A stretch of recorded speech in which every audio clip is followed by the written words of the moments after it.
நல்லா வாழ்ந்தாங்க, ஹோட்டல்ல தான் சாப்பிடுவாங்க. ஹஸ்பண்ட் மவுத் ஆயிட்டாரு. இன்றைக்கு வைஃப் போய் ஒரு சகோதரத்தை கேட்டிருக்கிறாங்க, 15,000 இருந்தா கூட மேனேஜ் பண்ணிடுவோம். அவர் அழுதுட்டு பேசினார். என்னோட வல்லாஹி தேம்பி தேம்பி அழுதுட்டு பேசினாங்க. எங்களுக்கு நல்லா தெரியும், 15,000 குடும்பத்தை கொண்டு போறோம்னு பேசுற அளவுக்கு அவங்க பலகீனம் ஆயிட்டாங்க. ஏதாவது பண்ணணும் என்று அவர் துடிச்சு பேசினார்.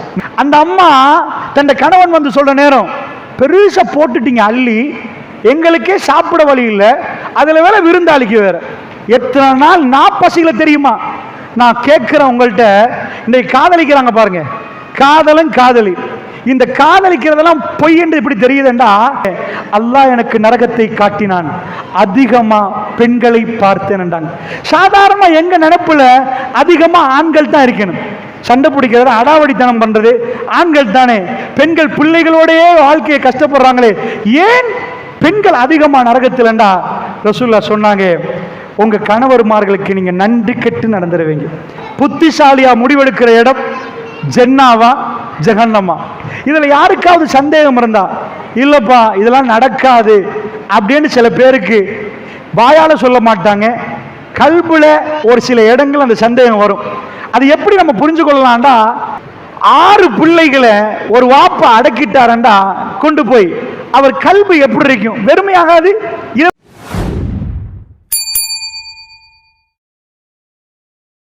புனிதமிக்க அசர் தொழுகை தொழுதுவிட்டு அல்லாஹ் ரப்புல் ஆலமீனுடைய பேரருளை எதிர்பார்த்தவர்களாக அவனுடைய ஆலயத்திலே நாம் அமர்ந்திருக்கிறோம்.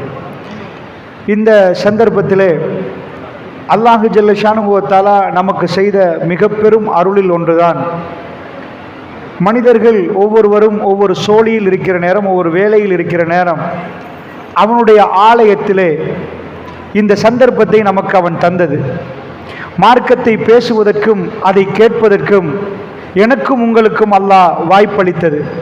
ஏனென்றால் பேசுகிற நான் தொடர்ந்து இப்படியே பேசிக்கொண்டிருக்க மாட்டேன், கேட்கிற நீங்கள் எல்லா நாளும் இப்படி இருக்க மாட்டீர்கள். பலர்களுடைய ஜனாசாக்கள் கேள்விப்படுகிறது, ஜனாசாவுக்குரிய அந்த விஷயங்கள் உங்களுக்கு கேள்விப்படுகிற நேரத்தில் நானும் நீங்களும் என்ன நினைக்க வேண்டும் என்றால், இன்று அவருடைய நாள், நாளை எனக்குரிய நாளாக அது வந்துவிடும். இன்றைக்கு எஸ்எம்எஸ்ல பார்க்கிறோம், அவங்க மௌத்தாயிட்டாங்க, இவங்க மௌத்தாயிட்டாங்க. ஒரு நாள் வரும், ஏறாவூர் முழுக்க உங்க பேர் போகும். அன்றைக்கு அந்த எஸ்எம்எஸ் வாசிக்க நீங்க இருக்க மாட்டீங்க, அந்த வாட்ஸ்அப் உங்க பேரா இருக்கும். இன்னார் மரணித்து விட்டார்கள் என்று ஒரு நாள் வரும். இன்றைக்கு மரணித்தவருக்கு வந்தக்கூடிய அந்த நாள் நாளைக்கு எங்களுக்கு வரும். அப்படி என்றால் அந்த சிந்தனையை அதிகம் அதிகம் நாம் எடுத்துக்கொள்வதற்கு இப்படியான அவைகள் மிக முக்கியம். அல்லாஹ்வுடைய மார்க்கத்தை படிப்பதற்கும் விளங்குவதற்கும் கேட்பதற்குமான இந்த மாதிரி அவைகளுக்கு நம்முடைய நேரங்காலங்களை நாம் கொடுக்க வேண்டும்.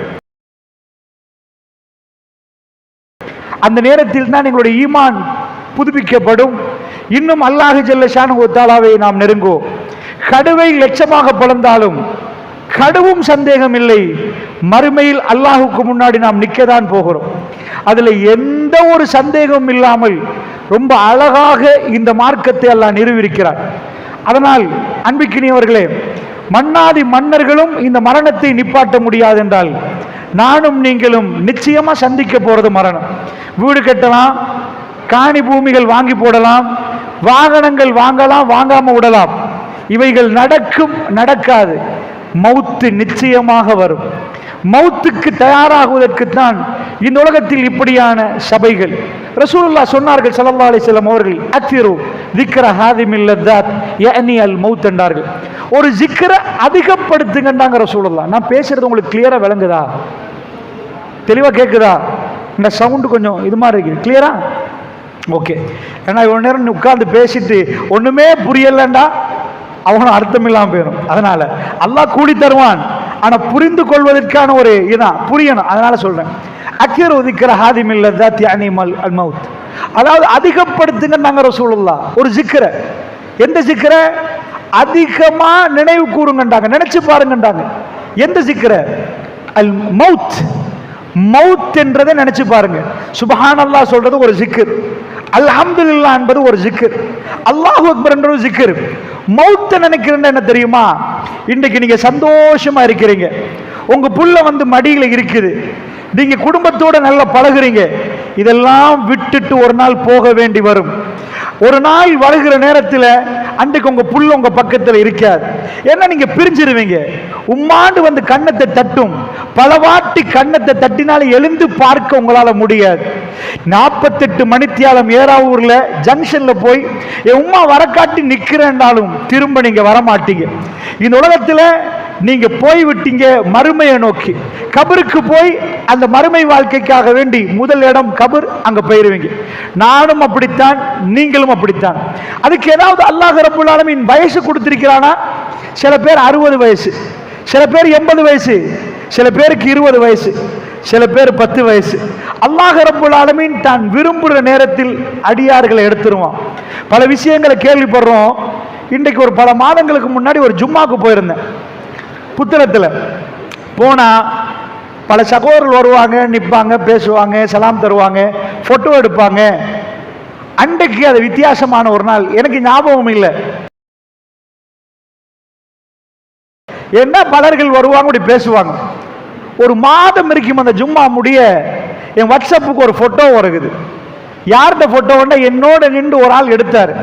சின்ன ஒரு மகன், அந்த மகனை கூட்டிட்டு வந்து தோப்பு உடுப்பாட்டி, அழக உடுப்பாட்டி, வாப்பா இந்த பக்கம், மகன் இந்த பக்கம், அவங்க 2 பேரும் நின்று ஒரு போட்டோ எடுக்கணும்ன்றாங்க பள்ளியில. சரி, எடுத்துட்டு போங்க. ஒரு மாதம் இருக்குமே ஞாபகம் சரியண்டா. அந்த போட்டோ என் வாட்ஸ்அப்புக்கு வருகிறது. அதுக்கு கீழே என்னோட போட்டோ எடுத்த அந்த சகோதரர் இறந்து போயிட்டார். அவர் கஃபன் செய்யப்பட்ட அந்த போட்டோ உங்க குடும்பத்தார் அனுப்பியிருந்தாங்க இதோட சேர்த்து. நான் கேட்கிறேன், ஒரு மாதங்களுக்கு முன்னாடி இன்னொரு மாதத்தில் நான் மௌத்தாகிருவேன்டா, ஒரு போதும் அவர் இந்த போட்டோ எடுத்திருக்க மாட்டார். ஏனென்றா மரணம் இவ்வளவு விரைவாக வரும் என்ற அவர் சிந்தனை வேறு விதத்தில் இருக்கு. அல்லாஹ்வுடைய நல்லடியார்களை நான் என்ன சொல்ல வருகிறேன்டா, இதுதான் துனியா. இது துனியாவுடைய வாழ்க்கையில எதுவுமே நிரந்தரம் இல்லை. மத்தாஉல் குரூர், ஏமாற்றத்துக்குரிய வாழ்க்கை. இது ஏமாறும் இடம் என்கிறான் அல்லாஹ் ரப்புல் ஆலமீன். நீங்க நம்பி ஒரு இடத்துக்கு போவீங்க, அந்த இடத்துக்கு போனதுக்கு அப்புறம் நீங்க ஏமாந்துருவீங்க. நீங்க நினைச்சது அங்க நடக்காது என்கிறான் அல்லாஹ். மத்தாஉல் குரூர், ரப்பு வச்ச பேர். துனியாவை அழகா படைச்சிட்டு அல்லாஹ் வச்ச பேர் ஏமாற்றத்துக்குரிய இடம் என்கிறான். ஏமாற்றத்துக்குரிய வசதி வாய்ப்பு. உங்க பூதாதையர்கள், உங்க வாப்பா, உங்க ஃபேமிலியில் உள்ள, அதாவது ஒரு வீடை கட்டிருப்பாங்க. அந்த வீடை அவங்க எப்படி கட்டிருப்பாங்கன்னா, அவங்க லைஃப்ல 25 வருஷம் 35 வருஷம் உழைச்சதை கட்டிருப்பாங்க. ஆனா உங்க கையில அவங்க துறப்ப தந்த உடனே என்ன ஆகும்னு நினைக்கிறீங்க? இது பழைய வீடு, புத்து மண்ணு.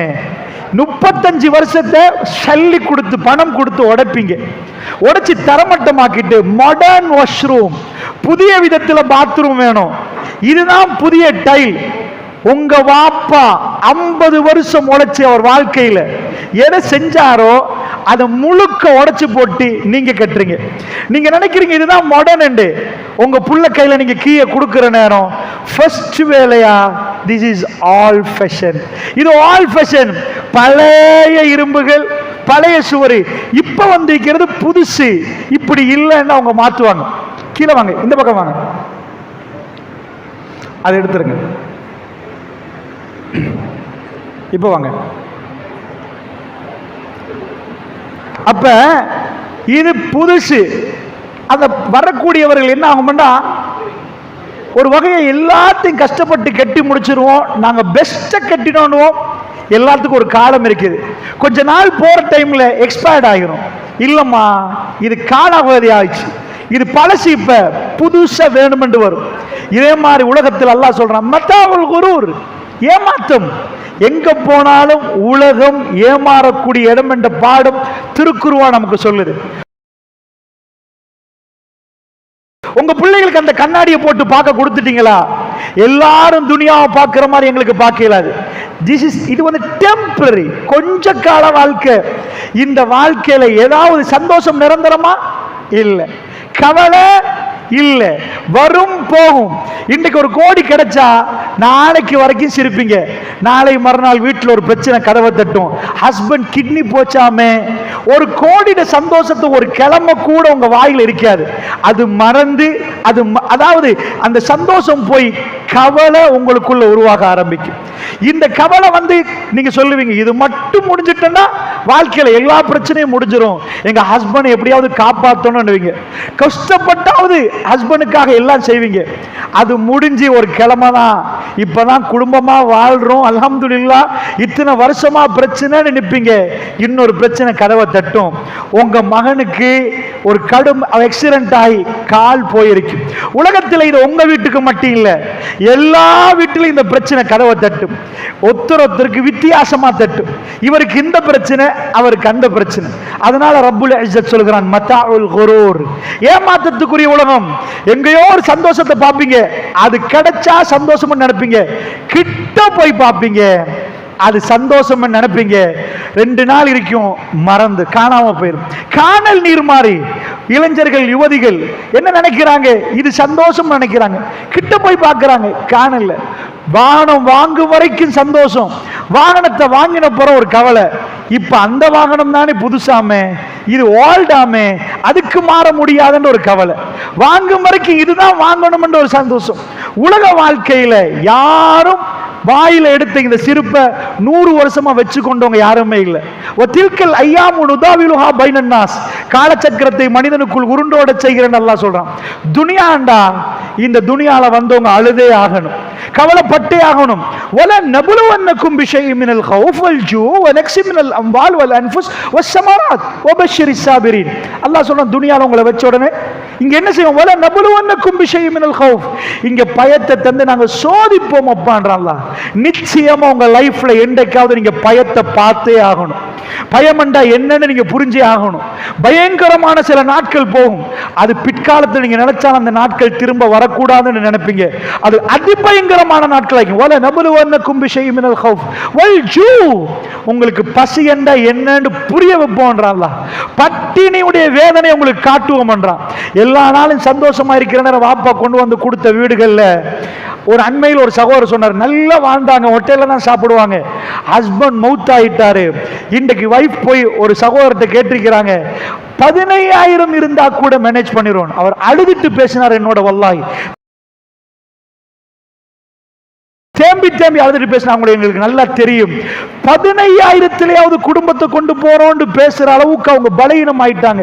ஏதாவது பண்ணணும் என்று அவர் துடிச்சு பேசினார். நான் என்ன சொல்ல வரேன்டா, ஒரு காலம் அப்படி செலவழிக்க கூடியவர்களுக்கு 1000 ரூபாய் என்னன்னு பெருமதி காட்டுற ஒரு காலமும் அல்லாஹ் ரப்பல் ஆலமீன் வைப்பான். உலகத்தில் யாருக்கும் நிரந்தரம் என்று ஒன்று இல்லை. மேலையும் கீழையும் மேலையும் கீழையுமாக மாறி மாறி வரும்.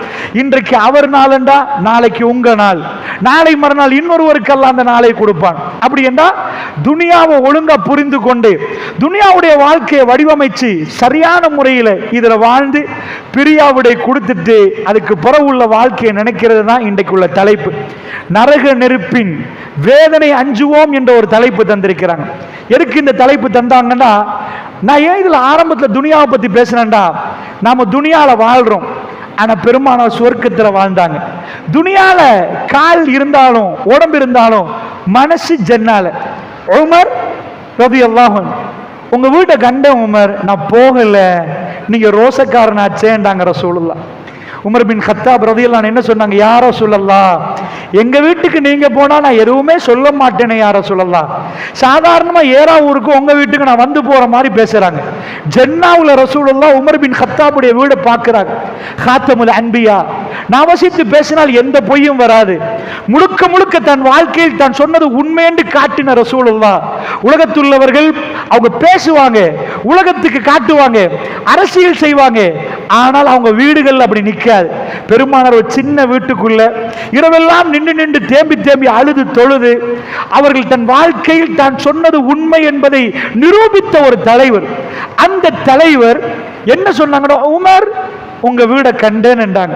பிலால் இப்னு ரபா சொன்னாங்க, உங்க காலடி சத்தம் எனக்கு கேட்டுச்சு. பொதுவா ரசூலுல்லாஹ்வுடைய உடம்பு இங்க இருந்தாலும் மனசு, அந்த சஹாபாக்களுடைய மனசு, எங்களுக்கு ஜன்னால எப்படிப்பட்ட பலஸ் யார சொல்லலாம், எப்படி வாழ்க்கை ஜன்னாட, அவங்க கல்பு ஜன்னாவை நோக்கி இருந்ததுனால துனியாட இழப்புகள் அவங்களுக்கு தெரியவே இல்லை. துனியால நடக்கிற சில விஷயங்களை அவங்க கண்டு கொள்ளவே இல்லை. ஜன்னா யார சொல்லலாம், ஜன்னா கல்பை கொண்டு போய் அங்க வைக்கணும். ஜஹன்னம் என்று அவங்க கண்ணீர் ஓடும். ஏப்பா உங்க 10 லட்சம் காணல, அதுக்கெல்லாம் கண்ணீர் ஓடாது. உனக்கு நரக நெருப்பு தின்று மண்ட ஓடிடும் கண்ணீர். பெருமானாரை பத்தி ஆயிஷா ரதியல்லாஹு சொல்றாங்க, ரசூலுல்லாஹ் துனியாவுடைய விஷயத்துக்கு அழுவதை நான் கண்டதில்லை என்றாங்க. அழவே மாட்டாங்க ரசூலுல்லாஹ். துனியால ஏதாவது நடந்தா எல்லாமே நடந்துட்டு, ரசூலுல்லாஹ்வுக்கு நடக்காத எது இருக்குது? புள்ள மௌத்த ஒரு வாப்பா 6 புள்ளைய அடக்கினான். 6 பிள்ளைகளை ஒரு வாப்பா அடக்கிட்டாரண்டா கொண்டு போய் அவர் கல்வி எப்படி இருக்கும்? வெறுமையாகாது. இதை விட என்ன இருக்குது? 4 பொம்பளை புள்ள, 3 ஆம்பளை புள்ள, அதுல ஒரு ஆம்பளை புள்ள மதீனால கிடைச்சு, 6 பிள்ளைகள் மக்கால கிடைச்சு. அந்த 6ல ஒரே ஒரு பொம்பளை பிள்ளையை தவிர மற்ற பொம்பளை பிள்ளைகளையும் ஆம்பளை பிள்ளையும் ஒரு வாப்பா போய் உங்களுக்கு அப்படி ஒரு பிள்ளைகள் கிடைச்சு கபூர்ல அடக்கினா அதுக்கு மேல உங்களுக்கு சிரிக்க வருமா? எல்லா நிகழ்வையும் நான் கண்டிருக்கிற ஒரு தாய், வயசு போன ஒரு தாய், தன் புள்ள காணாம போச்சு. அவங்கள தேடி தேடி அழுதுட்டு அண்மையில வந்து இப்போ ஒரு 25 வருடம் இருக்கும் அதுக்கு. ஆனா அண்மையில வந்து அந்த புள்ளைய பத்தி பேசுற நேரம் கண்ணால் அப்படியே ஓடுது. அந்த அம்மாக்கு வயசு இப்போ ஒரு 75 சரி இருக்கும். ஆனால் அந்த தாய் பாசம், என் பிள்ளைக்கு என்ன ஆச்சு என்ற உணர்வு வர்ற நேரம் தேம்பி தேம்பி அழுகிற அந்த நிலைமையை நம்ம பார்க்கிறோம்டா. பெருமானார் தன் பிள்ளைகள் எவ்வளவு கொஞ்சிருப்பாங்க. வீட்டுக்கு வர ரசூலுல்லாஹ்வுக்கு முதல் புள்ள காசிம் ஓடி வந்திருக்க மாட்டாரு, வாப்பா மேல ஏறிக்க மாட்டாரு, அவர் வாப்பாவோட பேசிருக்க மாட்டாரு. எவ்வளவு பாசமா நடந்த ரசூலுல்லாஹ் தன் புள்ளையுடைய இறப்பை சந்தித்தா எப்படி சிரிக்கிறது? வாழ்க்கையில இந்த நிலைமைகள் எல்லாம் தாண்டி வர்றாங்க. பொருளாதாரத்தை முழுக்க பெருமானார் கொடுக்கறாங்க. பெரும் செல்வந்தராயிருந்த ரசூலுல்லாஹ் உடுத்த உடுப்போட மதீனா கிளம்புறாங்க. ஊட்ட விட்டு ஒரு மகனை வாப்பா கெட் அவுட் என்று வெளியாக்கி கதவை பூட்டினா எப்படி இருக்கு? போ வெளியே சொன்னா எப்படி இருக்கும்? ஊரே சேர்ந்து இவர்தான் அஷாதி, பொய்யே தெரியாதுப்பா, ஊர் வச்ச பேர், அவர் வச்ச பேர் இல்ல. நான் அல்ஹாஜன் என்னைய கூப்பிடுங்கன்னு சொல்ற மாதிரி இன்றைக்குள்ளவங்க அப்படி பேர் வைக்கல. அஷாதிக்கு அவங்க கூப்பிடுவாங்க, உண்மையாளர்ப்பா, எல்லாமே நம்பிக்கையாளர் என்று அவர்கள் ஊரு வச்ச பேர். அந்த ஊரே சொன்னாங்க பொய்யன் என்றாங்க. லா இலாஹ இல்லல்லாஹ் சொன்ன உடனே, பெருமானார் சொன்ன உடனே, ஏண்டா ஒரு அரசியல்வாதியா ரசூலுல்லாஹ் இருந்தா 100க்கு 100% வாக்கு எவனுக்கும் கிடைக்காது, பெருமானாருக்கு கிடைக்கும். ஏன்னா அந்த ஊர்ல அவர் எல்லா ஏழைகளுக்கும் உதவி செஞ்சார், எல்லாத்தையும் பார்த்தார். ஹீரா குகையிலிருந்து ஓடி வர்றாரு நடுக்கத்துல. மனைவி விட்டு வந்து ஜம்மிலூனி ஹதீஜா என்ன போத்துங்க, ஹதீஜா என்ன போத்துங்க. அவங்க வைஃப் என்ன சொல்லணும்? உங்களுக்கு என்ன குறை, உங்களுக்கு என்ன குறை? எல்லாமே இருக்குதுன்னா அவங்க பெரிய செல்வ சீமாட்டி அமீரத்துல் குரைஷ் ஹதீஜத்துல் குபரா, அவங்க தான் மக்கால உள்ள நம்பர் 1 செல்வந்த பெண்மணி. அவங்க ஹஸ்பண்ட் இறந்த போற அபூஜஹல் நிக்கிறான் லைன்ல, பெரிய பெரியவங்க நிக்கிறாங்க லைன்ல. நாங்க உங்களை மனம் முடிக்கிறோம். ஓவர் நைட் அவங்கள முடிச்சா பெரிய சல்லிக்காரர். ரசூலுல்லாஹ் அவங்கள்ட்ட வேலை செஞ்ச ஒரு ஒர்க்கர், 25 வயசு, அப்ப நபி இல்லை. அவர் ஒரு படையை, அதாவது அந்த காலத்தில் இந்த கண்டெய்னர் அல்பிக்கிற மாதிரி ஒட்டகங்கள்ல சரக்கு கொண்டு வருவாங்க. வந்து கணக்கெல்லாம் பார்த்தா இந்த அம்மாக்கு ரொம்ப பிடிச்சு போச்சு. 40 வயசு நபீஷா ஒரு பெண் இருக்கிறாங்க. சொல்லி கேட்கிறாங்க, அவர்கிட்ட கேளுங்க, இந்த அம்மாக்கு அவ்வளவு பேர் லைன்ல நிக்கிற நேரம் அவருக்கு நான் விருப்பம் கேளுங்க. பெருமானார் 25 வயசுல தன் முதலாளி அம்மாவை பார்க்கிறாங்க. நேர்மண்டா அவங்க நேர்ம நல்ல பெண், சரி என்றாங்க. அந்த அம்மாவோட தான் மக்கால முழுக்க வாழ்க்கை, வேற யாரையும் திருமணம் முடிக்கல. அந்த ஹதீஜா அம்மா 35 வயசு ரசூலுல்லாஹ் ஒரு 10 வருஷம் அப்படியே வாழ்றாங்க. 35 வருஷம் மாப்பிள்ள ரசூலுல்லாஹ்வுடைய கல்பு தனிமையை விரும்புது. மெல்ல மெல்ல ஜபலுன் நூர் என்ற மலையில ஈரா என்ற குகையில நிக்கிறாங்க. வீட்டுக்கு வருவாங்க. இந்த அம்மா அப்படியே போவாங்க. மேல போய் ஒரு நாளைக்கு ஹீரா கோயில ஏற கிடைச்சா போய் பாருங்க, இடுப்பெல்லாம் வலிக்கும். அரபிகளுக்கு வந்து மலை ஏறுறது பிரச்சனை இல்லை, இடுப்பெல்லாம் வலிக்கும். சவுர்ல கொஞ்சம் ஒரு இடம் வச்சிங்கன்னா அப்படி வந்து வந்து உட்கார்ந்துருவாங்க. நிக்கிறவங்க கொஞ்சம் ஒரு இடத்த வச்சுட்டீங்கன்னா அப்படி போயிடுவாங்க இந்த வார வழியில. சரி, அப்ப ஈராக் என்ற அந்த குகையில பெருமானார் ஸல்லல்லாஹு அலைஹி வஸல்லம் அவர்கள் போய் நின்றா இந்த அம்மா போய் சாப்பாடு கொடுப்பாங்க. ஒரு நாளும் பெருமானாரை கடிஞ்சு கொள்ளல. உங்களுக்கு தேவையா, இவ்வளவு பிள்ளைகள் வீட்டில் இருக்குது, நீங்க ஏன் நிக்கிறீங்க? இப்படி ஒரு நாள் பெருமானார் வீட்டுக்கு வந்துட்டு போவாங்க, அங்கேயும் நிக்க மாட்டாங்க. ஒரு நாள் தான் ஜிப்ரீல் அலைஹிஸ்ஸலாம் வந்தாங்க. அவருக்கு என்ன நடந்துச்சுன்னே தெரியாது. முன்ன பின்ன ஜிப்ரீல் அலைஹிஸ்ஸலாத்தை கண்டதே இல்லை. பயந்து போய் ஓடி வந்து ஜம்மீலூனி என்றார். என்ன போத்துங்க ஹதீஜா, எனக்கு என்னன்னு தெரியலன்றாங்க, நட்டுங்கிறாங்க. அந்த அம்மா பார்த்துட்டு, நல்ல வேலை நைட் ஜாமத்துல எங்கேயோ ஒரு குகையில, என் வீடு இல்லையா, இப்படி பேசல, போத்துட்டு சொல்றாங்க, யா அபுல் காசிம், காசிம்ட வாப்பாவே. அப்ப ரசூலுல்லாஹ் இல்ல, காசிம் தான் அவங்க மூத்த மகன். காசிம்ட வாப்பாவே, உங்களுக்கு ஒண்ணு நடக்காது. நீங்க ஏழைகளை பார்க்கறீங்க, நோயாளியை பார்க்கறீங்க, யாருக்காவது கஷ்டம்னா பாரங்களை தூக்கி கொடுக்கறீங்க, உங்களுக்கு ஒரு நாளும் கெடுதி நடக்காது. தன் வைஃப் சர்டிபிகேட் கொடுக்கிற அளவுக்கு மிகவும் நல்ல ஒரு மனிதர் இஸ்லாத்துக்கு முன்னாடி. அதனால ரோட்ல போறவங்க அவங்களுக்கு வச்ச பேர் என்ன தெரியுமா? அல்-அமீன், நம்பிக்கையாளர், அஷாதிக், உண்மை பேசக்கூடிய என்று பேரை வச்சாங்க. பெருமானார் எங்கேயும் சொல்லல எனக்கு அஷாதிக்னு கூப்பிடலாம். அவர் பேர் முஹம்மது ஸல்லல்லாஹு அலைஹி வஸல்லம். அவரை மக்கள் கூப்பிட்டாங்க. ஆனா ஒரு நாள் எல்லாரையும் கூப்பிட்டு தன் வாப்பட சகோதரன் முன்னாடி நிற்கிறார். ஊரே கூப்பிடப்படுவது ஒரு மலையில கூப்பிட்டப்பட்ட ரசூலுல்லாஹ் கேட்கிறாங்க, நான் சொன்னா நம்புவீங்களான்னு கேட்கல, எனக்கு பின்னாடி ஒரு படை வருவதுன்னு நான் சொன்னா நீங்க நம்புவீங்களா? அவங்க கொடுத்த பதில் என்னண்டா, உங்கள்கிட்ட நான் பொய்யை பார்க்கவே இல்லை, எனக்கு ஏதாவது ஒரு மனுஷனை கொண்டாந்து காட்டுங்க, லைஃப்ல பொய் சொன்னதே இல்லைன்னு. இலங்கையில கொண்டு வந்து காட்டினாலும் உலகத்திலே ஏலாது. ஆனா பெருமானார் சின்னத்திலே இந்த அல்லாஹ் தேர்ந்தெடுத்தவர், ரப்பு தேர்ந்தெடுத்த ஒரு கல்பு. அவர் பொய் சொல்லவே இல்லை, பொய் என்றா என்னன்னே தெரியாது. மக்கள் சொன்னாங்க, உங்கள்கிட்ட நாங்க பொய்யை பார்க்க, உண்மையை தவிர வேற எதையும் பார்க்கவே இல்லைன்னு. அப்பதான் ரசூலுல்லாஹ் சொன்னாங்க, லா இலாஹ இல்லல்லாஹ், என் ரப்பு என்னோட பேசுறான், முஹம்மதுர் ரசூலுல்லாஹ், நான் அல்லாஹ்வுடைய தூதர் என்று சொன்ன உடனே, இந்த சிலை வணக்கம் எல்லாம் பிள்ளை என்று சொன்ன உடனே முன்னாடி நிற்கிறார் சாச்சா, வாப்பட சகோதரர். எடுத்தாரு மண்ண, எல்லாட்ட முன்னாடி ஒரே அடி வீசி, தப்பல்லக்கையா முஹம்மத் அலிஹாதா ஜமால்தன், நாசமா போகணும், நஊது பில்லாஹ், இதுக்குதான் எங்களை கூப்பிட்டீங்களா? பெரிய சபையில இதுவரைக்கும் ஏச்சு பேச்சு கேட்காத ஒருவரை நிப்பாட்டி வச்சு மண்ணள்ளி வாரி குடும்பத்தார் தன் வாப்பாட சகோதரர் வீசினா, பெருமானார் கண்ணால கண்ணீர் ஓடி இருக்காது. 4 பேர் ரசூலுல்லாஹ் பார்க்க நிக்க வச்சு அம்பிட்டு ஊரும் ஏசினா, 100% எதிரி ஆகிட்டாங்க. 100% ரசூலுல்லாஹ் ஷஹாதத்தை சொல்ற நேரம் அந்த அம்மா ஓடி வந்து கதீஜா அம்மா கையை பிடிச்சு சொன்னாங்க, என் கணவனை தெரியுமெண்டாங்க, நீங்க பொய் சொல்ல மாட்டீங்க, முஹம்மது ரசூலுல்லாஹ் ஏத்துக்கொண்டாங்க, நீங்க பொய் சொல்ல மாட்டீங்க, நீங்க உண்மை சொல்றீங்க, அவங்களுக்கு தெரியும் அவங்க ஹஸ்பண்ட் யாருன்னு. பக்கத்துல சின்னத்திலே இருந்து அவரை பழகின அபூபக்கர் சித்திக் ரலியல்லாஹு அன்ஹு கையை பிடிச்சி ஷஹாதத் சொன்னாங்க, அஷ்ஹது அன் லா இலாஹ இல்லல்லாஹ், நீங்க பொய் சொல்ல மாட்டீங்க. ரொம்ப நெருக்கமான நண்பர் ரசூலுல்லாஹ்வை ஏற்றுக்கொண்டார், பக்கத்துல ஹதீஜா அம்மா ஏற்றுக்கொண்டாங்க. ஆனால் நான் என்ன சொல்ல வர்றேன் தெரியுமா, இந்த அளவுக்கெல்லாம் வேதனையை நாங்க சந்திச்சிருக்க மாட்டோம். பெரிய புகழோடு இருந்த ரசூலுல்லாஹ் தன் வாழ்க்கையை அர்ப்பணிக்கிறாங்க. உடுத்த உடுப்பும் விரட்டுறாங்க ஊரை விட்டு. திரும்ப திரும்ப காபத்துல்லாஹ் பார்த்து, ரசூலுல்லாஹ் காபா உன்னை விட முடியாதுன்றாங்க. கல்பு காபத்துல்லாஹ்ல ஊரை விட்டு போறாங்க. புள்ள மௌத்து, வைஃப் மௌத்து, தன் ஊர்ல தன் செல்வங்களை விட்டு எல்லாத்தையும் விட்டு அவரை யார் அல்லமீன் என்று சொன்னாங்களோ கத்தாப்ண்டாங்க, பொய்யன்ண்டாங்க, ஷாயிரண்டாங்க, ஷாஹிரண்டாங்க, சூனியக்காரன்ண்டாங்க, கவிஞன்ண்டாங்க, என்ன பேரெல்லாம் சொல்லணுமோ எல்லாம் சொல்லி வெளியே போங்கண்டாங்க, கொலை செய்ய போறோம்ண்டாங்க. இந்த வேதனையோட இருந்த ரசூலுல்லாஹ், இந்த வேதனை எல்லாம் ரசூலுல்லாஹ்க்கு வர்ற டைம்ல என்ன ஆகிருக்கும்னு நினைக்கிறீங்க நீங்க? அதோட முடிச்சு. ஆனா துனியா அவங்க கற்பனையில கூட ஒழுங்கா வைக்கல.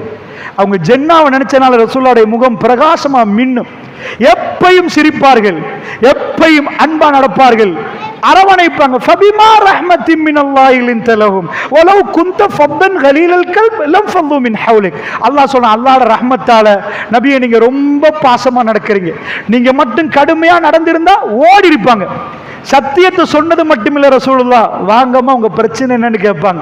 அன்பா நடப்பாங்க. காத்தமுல் அன்பியா 1400 இயர்ஸ், 1400 ஆண்டுகளுக்கு பிறகு ஒரு போட்டோ இல்லை, ஒரு உருவம் இல்லை, எங்களை அளவைத்து விட்டார். அவரை பார்க்கணும் என்று துடிக்கும் கல்புகள் 100 கோடிக்கு மேல உலகத்தில் நிற்கிறது. அவரை ஏற்றுக்கொண்டவர்கள் இன்றைக்கு 130 கோடிகளுக்கு மேல் முஸ்லிம்கள் நிற்கிறார்கள். அல்லாஹ்வுடைய தூதரை மறுமையில் பார்க்கணும், அவரோடு பேசணும். இன்றைக்கு ஜும்மாவுடைய நாள், ஸலவாத்துகள் உலகம் எங்கும் அவர் மீது சொல்லப்படுகிறது. அல்லாஹும்ம ஸல்லி அலா முஹம்மதின் வ அலா ஆலி முஹம்மதின். என்ன புரட்சி செய்திருப்பார் நினைக்கிறீங்க? ஆகிராவுக்காக தன் வாழ்க்கையை மாற்றிக்கொண்டார். அவரை அல்லாஹ் தூக்கி வைத்தான். சோ அதனால சொல்றேன், துனியாவை புரிஞ்சு ஆகிராவை சரியான முறையில் ஏற்றுக்கொண்டால் மட்டும்தான் எங்க வாழ்க்கையை சரியான முறையில் அமைக்கலாம். இதுதான் வாழ்க்கை நினைச்சோம்டா நம்ம தோத்து போயிடும். அதனால அன்பான தாய்மார்களே, நான் சொல்ற இந்த விஷயத்தை மிக கவனமாக புரிந்து கொள்ளுங்கள். ஆகிரா என்றால் ரெண்டு பகுதி இருக்கு, ஜன்னா ஜஹன்னம். நரகத்தை பயந்து கொள்ளணும், ஜன்னாவை ஆசை வைக்கணும். ஜன்னால ஒரு நாள் வாழுவது என்பது எப்படி இருக்கும்னு நினைக்கிறீங்க? சுப்ஹானல்லாஹ். அந்த ஒரு நாள் இந்த துனியா இது என்ன? அங்க போனதுக்கு பிறகு கம் லபிஸ், எவ்வளவு காலம்பா துனியால? எவ்வளவு காலம்? எங்களுக்கு இப்ப 60 வருஷம் 80 வருஷம், ஓ 60 இயர்ஸ். அங்க போனா ஒரு நாள் இல்ல இல்ல இல்ல இல்ல, ஒரு நாள் கூட இல்லப்பா, ஒரு கொஞ்ச நேரம். இந்த துனியா இப்ப எறும்பு நடக்குது, எறும்பு போகுது, இங்க பார்த்துட்டு இருந்து இங்க இருந்து எறும்புக்கு அங்க போறதுக்கு எவ்வளவு டைம் எடுக்கு? அந்த எறும்பை இங்க இருந்து கண்டிக்கு அனுப்பி அப்படி இருக்கும், எவ்வளவு லாங்கா இருக்கு.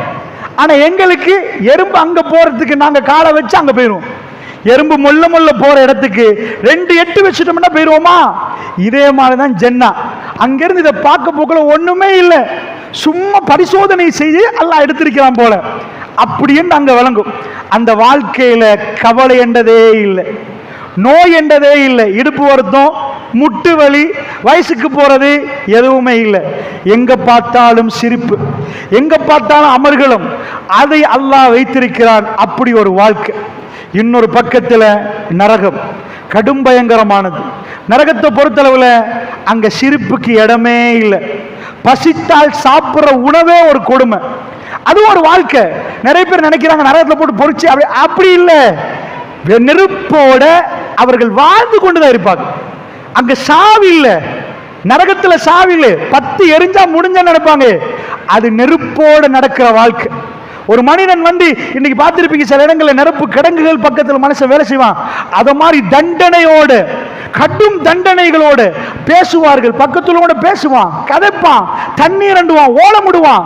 அது ஒரு வாழ்க்கை. நீங்க நினைச்சிடக்கூடாது ஏதோ நெருப்புல போட்டு பொசுக்கி அப்படி இல்லை. அவர்களுக்கு அப்பையும் பசி வரும், நெருப்பு எரிகிற நேரம் பசி வரும். உடம்புல ஒரு ராகத்திருக்காது. இப்ப கடுமையான வெயில் அடிக்கிற நேரம் ஒரு ராகத்திருக்காது பாருங்க. ராகத்தில்லாத, நிம்மதி இல்லாத, கடும் அந்த சூடான தண்ணீர்களும் செயல்களும் தரப்படுற இடம். அப்படி என்றா புத்திசாலியா முடிவெடுக்கிற இடம் ஜன்னாவா ஜஹன்னமா? இதுல யாருக்காவது சந்தேகம் இருந்தா, இல்லப்பா இதெல்லாம் நடக்காது அப்படின்னு சில பேருக்கு வாயால சொல்ல மாட்டாங்க, கல்புல ஒரு சில இடங்கள் அந்த சந்தேகம் வரும். அது எப்படி நம்ம புரிஞ்சு கொள்ளலாம்டா, அவன் நடத்தையை வச்சு புரிஞ்சு கொள்ளலாம். எந்த அளவுக்கு ஈமானோட நடக்கிறாங்க, தொழுகையில் எவ்வளவு பேணுதலா நடக்கிறாங்க, ஹராம் ஹலால் பார்க்கிறாங்களா, வட்டியில கையை வைக்கிறாங்களா, என்ன செய்யறாங்கன்னு பார்த்து இவங்க நம்பினாங்களா இல்லையான்னு புரிஞ்சு கொள்ளலாம். அதுக்காக யாரையும் போயிட்டு அவர் நம்பிக்கையை தோண்டி பார்க்க இயலாது. பட் நம்பிக்கை செயல்ல காட்டு. நம்ம நம்பல என்றா வாயால சொல்லுவோம் ஆமன்து பில்லாஹி வ மலாயிகத்திஹி வ குதுபிஹி வ ருசுலிஹி வல் யௌமில் ஆகிர் வாயால சொல்லுவோம். வல் யௌமில் ஆகிர் எங்கப்பா? காலையிலிருந்து போட்ட ரேடியோல உள்ள பாட்டு மாலை வரைக்கும் ஆஃப் ஆக்கல. ஒரு சகோதரர் கால் பண்ணினாரு, என்ன கேட்டாரண்டா, என் பக்கத்து வீட்டுல எப்ப பார்த்தாலும் முசீபத்து பிடிச்ச பாட்டு, நாங்க அண்டை வீட்டாரோட ஒழுங்கா நடக்கவே வேணும், எங்க வீட்டுல அந்த பாட்டு கேட்குது, இது எங்க வைஃப் காதுக்கும் கேட்குது. இந்த நேரத்தில் உண்மையா எங்களுக்கு பாவமா? நாங்க கேட்கல, அண்டை வீட்டாரோட சண்டை பிடிக்கவும் கூடாது, ஆனா அவங்க முஸ்லீம் தொலை போறாங்க, எல்லாம் செய்வாங்க, பாட்டை மட்டும் ஓப் பண்ண மாட்டாங்க, என்ன பண்றது என்று கேட்கிற துடிச்சு போய். அல்லாஹ்வுடைய நல்லடியார்களே, முஸ்லீம் ஊடுகளுக்கு போகிற நேரம் இந்த இடத்துல ஹலால் ஹராத்தை பார்த்து, இந்த சிக்கன் ஹராமா, வேணாம் வேணாம் வேணாம் வேணாம், இது ஹலாலான கோழி இல்லப்பா, பிஸ்மில்லா சொல்லி அறுத்தீங்க, ரொம்ப ஜாக்கிரதையா பார்க்கறாங்க. இந்த யோகட் சாப்பிடலாமா, ஹராமா ஹலாலா எல்லாம் பார்க்கிறவங்க ஹராம் தெளிவாக தெரியுது. படத்தில் கண்ணு முன்னாடி ஆபாச காட்சிகள் போகுது, அசிங்கமா பேசுறாங்க. அதுல ஜமியத்துல் உலமா ஹலால் ஹராம் சர்டிபிகேட் தேவையில்லை. அது யாரு சொன்னாலும் அதை விட இயலாது. அல்லாஹ்வுடைய நல்லடியார்களே, உணவுல மட்டும்தான் ஹலால் ஹராமா? கண்ணால பார்க்கிற பார்வையில் ஹலால் ஹராம் இருக்கு, காதால கேட்கறதுல ஹலால் ஹராம் இருக்குது. நரகத்தை பயந்து கொள்றதுண்டா இந்த துனியால அணு நிமிடமும் அல்லாவே இது சுவர்க்கத்தின் செயலா நரகத்தின் செயலா? நம்ம ஒரு முட்டியில சல்லி போட்டு போற மாதிரி ஒவ்வொரு நிமிடமும் சுவர்க்கத்துடைய செயல்களை அதிகப்படுத்தணும். பெண்கள்னால நான் இப்பொழுது பெண்களுக்குரிய விஷயத்தை சொல்றேன். நரகத்தில் இருந்து பாதுகாத்துக் கொள்ற ஒரு செயல், ஜென்னாவுக்கான இன்னொரு செயல். தினம் தினமா ராத்திரி தூங்க போகல சொல்ல நினைக்கணும், இன்றைக்கு சுவர்க்கம் போறதுக்கு என்ன செஞ்சேன், நரகத்தில் இருந்து பாதுகாப்பு பெறறதுக்கு என்ன செஞ்சேன். பெருமானார் ஸல்லல்லாஹு அலைஹி வஸல்லம் சொல்லி தந்த பாடம் என்ன தெரியுமா? இத்தக்கு, அதாவது நரகத்தில் இருந்து பயந்து கொள்ளுங்கள் என்றாங்க. அன்னார் பயந்து கொள்ளுங்கள், வலோ பிஷிக்கி தம்ரா, ஈச்சமரம் இருக்குது, ஈச்சப்பழம், அதுல ஒரு துண்டாவது யாருக்காவது கொடுத்து நீங்க நரக நெருப்பை அஞ்சு கொள்ளுங்கன்னாங்க ரசூலுல்லாஹ். நரகத்தில் இருந்து பாதுகாப்பு பெறுவதற்கு தர்மம் மிக முக்கியமானது தாய்மார்களே. அப்படி என்ன தர்மம் என்றா என்ன? பெருமானார் பெரிய கோடீஸ்வரர், வர்றவங்களுக்கு எல்லாம் திரும்ப அள்ளி கொடுத்தாருண்டா ஒண்ணுமே இல்லாத ரசூலுல்லாஹ் பள்ளியில ரசூலுல்லாஹ்வை சந்திக்க வருவாங்க விருந்தாளிகள். ரசூலுல்லாஹ் இந்த பள்ளியில தலைவர் இருக்கிறார், ஒரு ஆள் வந்துட்டாருன்னு வைங்க விருந்துக்கு, என்ன சொல்லலாம் இல்லையா? தலைவர் எழும்பி சொல்லுவார், என் வீட்டில் எதுவும் இல்லை, வெக்க கேடா போயிடும், தலைவர் வீட்டில் ஏதாவது இருக்கணும். பெருமானார் எழும்புவாங்க, என்னுடைய விருந்தாளிகளை சங்கைப்படுத்துறது யாருன்னு கேட்பாங்க. இப்போ நான் உங்களுக்கு இதை சொல்றதுக்கு புரிஞ்சாதான் நீங்க என்னன்னு விளங்குவீங்க. அதாவது ரசூலுல்லாஹ் காலத்தில் ஏன் விருந்து கொடுத்தே ஆகணும்டா, ஒரு ஊர்ல இருந்து அந்த காலத்தில் மக்கால இருந்து மதீனாவுக்கு மக்கள் போவாங்க, மதீனால இருந்து மக்காவுக்கு வருவாங்க. அந்த டைம்ல வர்ற வழியில ஹோட்டல்ஸ் ஒன்றும் இல்லை, சாப்பிட்றதுக்கு கடைகள் எதுவுமே இல்லை. அப்ப எப்படி வாழுவாங்கண்டா, இவங்க அப்பம் பாட்டன்ல இருந்து ஒரு உறவு வச்சிருப்பாங்க மக்கால ஒரு வீட்டுல, இவங்க போனா அந்த வீட்டுக்கு போவாங்க, அவங்க வந்தா இந்த வீட்டுக்கு வருவாங்க. வர்ற வழியில சில வீடுகள் இருக்கு, அங்க போய்தான் வருவாங்க. அங்க போனா இருந்த பால் கிடைக்கும், ஏதாவது கறந்து கொடுப்பாங்க. இல்லைன்னா இவ்வளவு தூரம் பிரயாணம் 10 நாள் 20 நாள் பிரயாணம் செய்யற நேரத்தில் எப்படி சில நேரம் கொண்டு வந்து ஒட்டகத்தை அறுத்து பாபிக்யூ பண்ணி சுட்டி சாப்பிடுவாங்க. இப்ப ரசூல் அந்த காலத்துல உறவுகளை தேடித்தான் அப்படி போவாங்க, அல்லது பிசினஸுக்கு. இஸ்லாத்துக்கு பிறகு ரசூலுல்லாஹ்வை பார்க்க வந்துட்டாங்க. ரசூலுல்லாஹ் முகத்தை பார்த்து ஷஹாதத்து சொல்லணும், பையத்து பண்ணணும் வந்தாங்க. வந்தா மஸ்ஜிது நபவியில எல்லா இடத்துலையும் சகான் தம்புரியாணி ஆக்கி வச்சு கொடுங்கப்பா, வந்தவங்களுக்கு எல்லாம் சொல்றதுக்கு வசதி இல்லை. வயிற்றுல கல்லை கட்டிட்டு ஒரு ஏழ்மையான ஒரு கூட்டம். தன் பக்கத்தில் உள்ள தோழர்கள் எல்லாம் பெரிய பணக்காரர் இல்லை. பெருமானார் கேட்பாங்க, என் விருந்தாளிகளை சங்கப்படுத்துறது யாருன்னு கேட்பாங்க. ஒரு தோழருடைய வரலாறு உங்களுக்கு சொல்றேன். கையை தூக்குறார், யார சொல்லலாம், நான் கொடுக்கறேன் யார சொல்லலாம், விருந்தாளி அவங்களோட சேர்த்து அனுப்பிடுவாங்க, சொல்லலாம் கூட்டிட்டு போங்கன்னுவாங்க. வீட்டில் என்ன வச்சுட்டு கூப்பிடுறாரு உங்களுக்கு எல்லாம் தெரிஞ்சது, ஞாபகப்படுத்தணும். ஒண்ணுமே இல்லை. அவங்க மனைவியோட போய் கேட்கிறாரு, என்னம்மா விருந்தாளியை கூட்டிட்டு வந்த, ரசூலுல்லாஹ்வோட விருந்தாளி, பெரிய பாக்கியம், என்ன செய்வோம்? அவ சொல்றா, வல்லாஹி எங்க 2 பேருக்கும் ஒண்ணுமே இல்லை, இன்றைக்கு பிள்ளைகளுக்கு வச்ச உணவு இருக்குது 2 பேருக்கு, அந்த பிள்ளைகளுக்கு வச்ச சாப்பாடு தான் கொடுக்கணும், எங்க பிள்ளைகளை தூங்க வச்சிருவோம், வர்ற விருந்தாளியை சங்கப்படுத்துறோம். ஒரு பெண்ணை கொஞ்சம் பாருங்க, அந்த அம்மா தன் கணவன் வந்து சொல்ற நேரம், பெருசா போட்டுட்டீங்க அள்ளி, எங்களுக்கே சாப்பிட வழி இல்லை, அதுல வேற விருந்தாளிக்கு வேற. எத்தனை நாள் நான் பசியில தெரியுமா? நான் கேட்கிறேன் உங்கள்கிட்ட, இன்றைக்கு காதலிக்கிறாங்க பாருங்க, காதலன் காதலி, இந்த காதலிக்கிறதெல்லாம் பொய் என்று இப்படி தெரியுதுண்டா சொல்லுவான். நாங்க எங்கேயாவது ஒரு மலை அடிவாரத்தில் போய் நிற்போம், ஒண்ணுமே வேணாமா, ஏதாவது தண்ணியை குடிப்போம், மரமட்டை இருக்கிறத பச்சையை சாப்பிடுவோம், எங்க 2 பேருக்கு அப்படி கிடைச்சா எப்படி இருக்கும்டா காதலி சொல்லுவா. அப்படி ஒரு வாழ்க்கை கிடைச்சா நானும் நீங்களும் அப்படியே இருந்து செத்து போயிருவோமே. வேணுமெண்டே 2 பேரும் கூட்டி உட்கார வைக்கணும், வாங்கம்மா நீங்க, உங்களுக்கு நான் மலை அடிவாரத்துக்கு நான் கூட்டிட்டு போறேன் வா அப்படின்ட்டு போய் நீர்வீழ்ச்சிக்கு பக்கத்திலே 2 பேர் இருங்க. இப்ப சாப்பாடுலாம் இல்லை, புழுக்க போடுற மாதிரி அந்த மரத்தில் உள்ளதை பிச்சு சாப்பிட்டு நல்ல தண்ணி, ஸ்ரீலங்காவில் நம்பர் 1 தண்ணி கிடைக்குங்க, குடிங்கண்டா. 3 வாரத்தில் 10 வருஷம் காதலிச்சவன் 4 வாரத்தில் இவ ஓடி வந்துடும் உம்மாட்டு. பசி கொடுமையை தாங்கவே இயலாது. பசியின் அகோரம் தலையில வர்ற நேரம் எத்தனை நாளைக்கு இப்படி இருக்கிறது நான் கேட்கிறேன். அதான் சாதாரணம். ஆனா ரசூலுல்லாஹ்வோட மனைவிமார்கள் ஆயிஷா அம்மாலாம் வீட்டுக்கு வந்து ரசூலா கேட்பாங்க, ஏதாவது இருக்கிற இன்னி சாயம் பண்ணுவாங்க. நான் நோம்பாளிம்மா ஒன்றும் இல்லையா? ரசூலுல்லாஹ் பொறுக்கிறது ஓகே, ரசூலுல்லாவோட உள்ள மனைவிமார்களும் பசியில, அப்பையும் அவங்க ரசூலுல்லா மேல பாசம் போகல. வேணாம் ரசூலுல்லா, உங்களோட வாழ்ற வாழ்க்கை வேணாம், வேற யார்ட்டையாவது வாழ போறோம், எந்த நாளும் பட்டினி இல்லை. அந்த அன்பு பசியை மறைத்தது. அதான் உண்மையான வாழ்க்கை. சரி, நான் அதை பேசல. அவங்க பட்டினில நின்றாங்க, பசியில இருந்தாங்க. இப்ப இவர் கொண்டு வீட்டுக்கு போயிட்டாரு. போனா அந்த அம்மா என்ன பண்ணிட்டாங்க, இருக்கிறத வச்சு செய்வோன்ட்டாங்க. சரின்னு பிள்ளைகளை தூங்க வச்சாச்சு. இவங்க ரெண்டு பேரும் வயிறை காய வைக்கணும், சாப்பாடை கொண்டாந்து வச்சாச்சு. வச்சா பிளானிங்க பாருங்க, சுபஹானல்லாஹ். சாப்பாடை வச்சுட்டு சாப்பிட இவங்களும் உட்கார்றாங்க. என்ன விருந்தாளிகள், விருந்துக்கு வந்தவங்க இவங்க சாப்பிட மாட்டாங்க, கொஞ்சம் ஒரு மாதிரி இருக்கு, நீங்களும் சாப்பிடுங்களேன்னு வாங்க. இவங்களும் உட்கார்ந்தா கையை வச்சா பத்தாம போயிடும். சாப்பாடு எடுக்கிற மாதிரி போய் விளக்க அணைக்கிறாங்க. முழுவூடு இருட்டா போச்சு. அவங்க விருந்தாளிகள் சாப்பிட்றாங்க, இவங்க பக்கத்துல இருந்து சாப்பிட்ற மாதிரி பாவனை பண்றாங்க, சாப்பிட்ற மாதிரி காட்டுறாங்க. அந்த நேரத்தில் அந்த விருந்தாளிகள் சாப்பிட்றாங்க, வயிறு காய இவங்க ரெண்டு பேரும் தூங்குறாங்க. காலையில ஃபஜ்ர் தொழுகைக்காக வேண்டி அபூ தல்ஹா ரதியல்லாஹு அன்ஹு போற நேரம் ரசூலுல்லாஹ் சிரிக்கிறாங்க. அபூ தல்ஹா, நேற்று இரவு நடந்ததை பார்த்து அல்லாஹ் சிரித்தான்ண்டாங்க. சிசிடிவி கேமரா இல்ல, இருட்டுல கேமரா அடிச்சாலும் விளங்காது. அல்லாஹ் சிரித்தான். ரப்புல் இஸ்ஸத் சிரிக்கிறான் என்றா, ஒரு அடியான பார்த்து சிரிக்கிறான்டா, அது எவ்வளவு பெரிய செயலா இருக்கும் அல்லாஹ்வுடைய இல்லையார்களே. அன்றைக்கு இரவு அந்த அம்மா ஜன்னாவுக்கு தன்னுடைய பேரை கொடுத்தாங்க. யா ரப் மன் கான யுமினு பில்லாஹி வல் யௌமில் ஆகிர் ஃபல்யுக்ரிம் லைஃபஹு. யார் அல்லாஹ்வை மறுமையை நம்புகிறார்களோ விருந்தாளியை சங்கைப்படுத்தட்டும் என்ற அந்த சொல். இன்னமா நுதிமுக்கும் லிவஜிஹில்லாஹ் லா நுரீது மின்கும் ஜஸாஅன் வலா ஷுக்கூரா. அவர்கள் அல்லாஹ்வுடைய திருமுகத்துக்காக வேண்டி உணவு கொடுப்பார்கள். யாரிடமும் எங்களுக்கு தேங்க்ஸ் சொல்ல மாட்டீங்களா, எங்களுக்கு கூலி தாங்களே என்று கேட்க மாட்டாங்களா. சாப்பிட்டுட்டு போறவர்கிட்ட தேங்க்யூ ஒரு வார்த்தை, ஒரு வார்த்தை அந்த நல்ல சொல்லணும். ஆனா அந்த வார்த்தைகளை எதிர்பார்த்து கொடுக்க மாட்டாங்களாம்.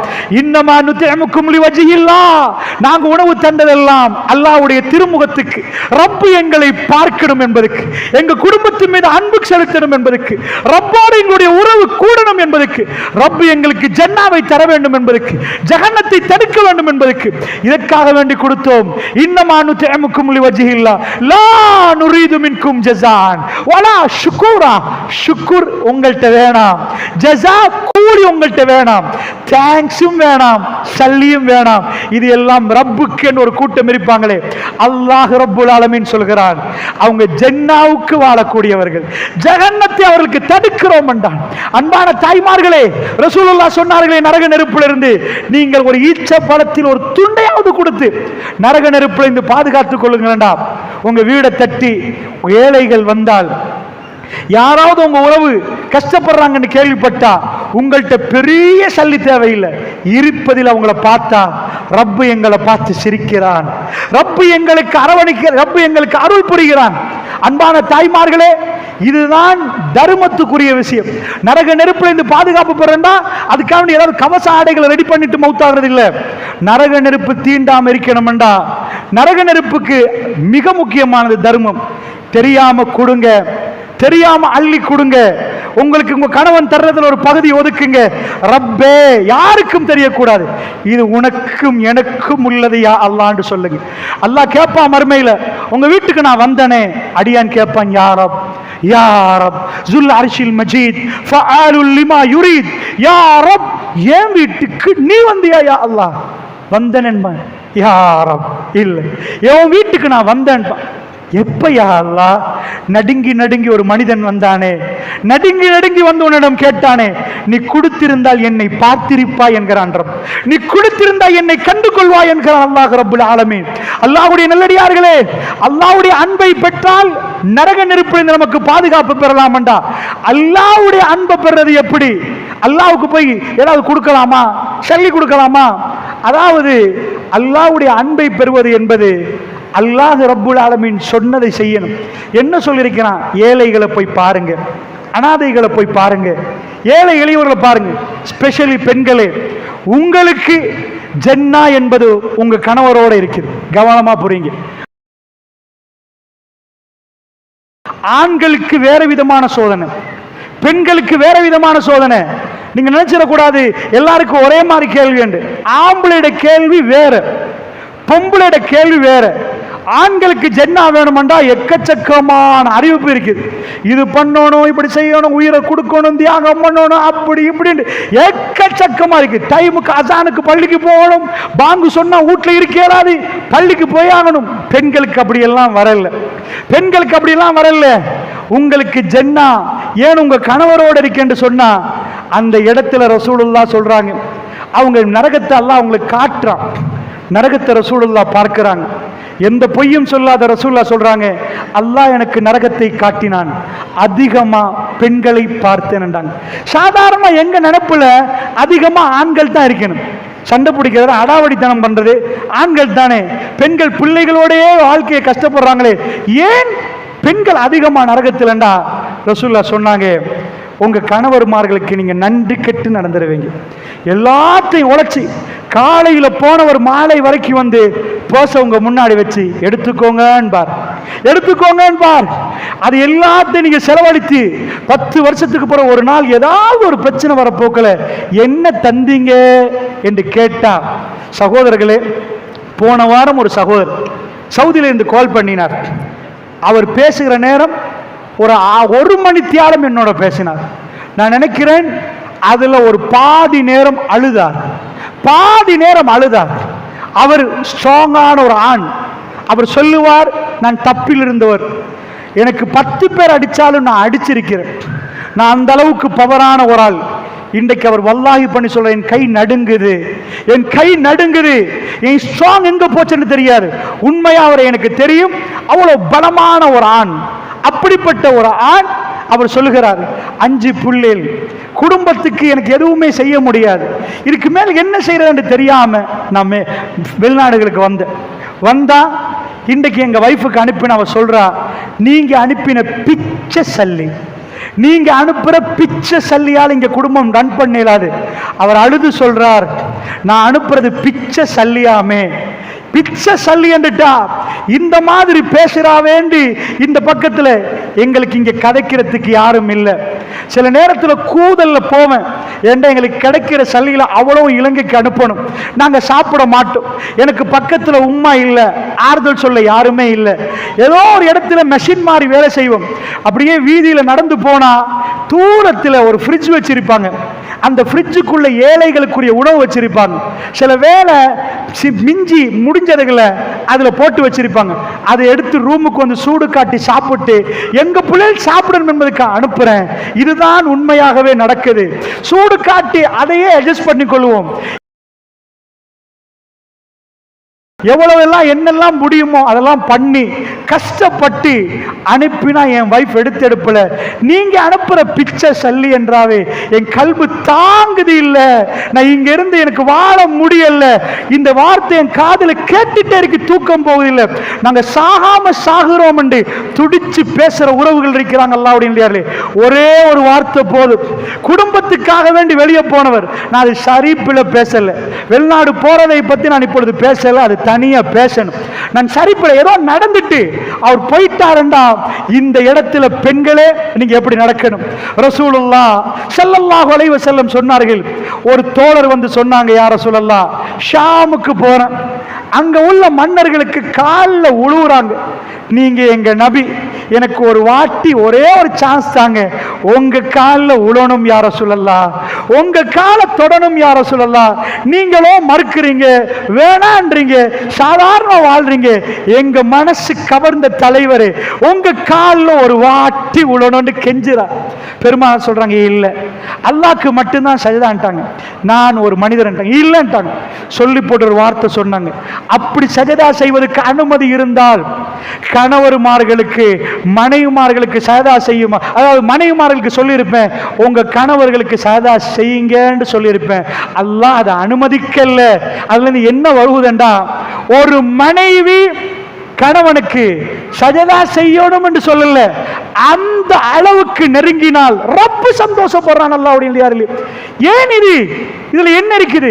கணவன் மனைவிக்குள்ள இதுல ஏன் ஜன்னாவை ஆணுக்கு ஜன்னா திறப்பறதுக்கு பள்ளிக்கு கம்பல்சரி வந்தாகணும். ஒரு ஆண் அவர் பள்ளிக்கு வராட்டி ரசூலுல்லாஹ் சொல்றாங்க, வீட்டில் உள்ள ஆண்கள் இருக்கிற வீடுகளை கொளுத்தணும் என்று எனக்கு தோணுதுன்றாங்க.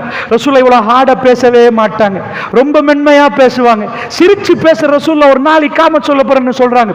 வீடுகளில் இருந்து வராத ஆண்களை நான் ஒருவரை தொழுகைக்கு நியமித்து விட்டு அந்த வீடுகளை எரிக்கணும் என்று எனக்கு தோணுதுன்றாங்க ரசூலுல்லாஹ். படு பயங்கரமான ஒரு பாவம். பெண்கள் அப்படி வராட்டி நோ ப்ராப்ளம், உங்களுக்கு அது கடமை இல்லை. நீங்க பள்ளிக்கு வந்தா லா தம்னா இமானல்லாஹி அலல் மசாஜித், அல்லாஹ்வுடைய பெண் அடிமைகளை மஸ்ஜிதுக்கு தடுக்காதீங்க, விரும்பினா வந்து தொழுந்துட்டு போட்டும். கம்பல்சரி இல்லை, கம்பல்சரி இல்லை. ஜிஹாது கலைக்கப்படுகிறது, சஹாபாக்கள் போறார்கள். இப்பதான் திருமணம் முடிச்சிருக்கிறாங்க ஜுலைபி ரலியல்லாஹு அவர்கள். கூப்பிடப்பட்டா வருகிறேன் யா அல்லாஹ். இப்பதானே யாரும் கல்யாணம் முடிச்சு 2 நாள் வரணுமாண்டெல்லாம் கேட்கல, வந்தே ஆகணும். இல்லண்டா ரசூலுல்லாஹ் சொல்லி வராட்டி அது பயங்கரமான குற்றமா போயிரும்.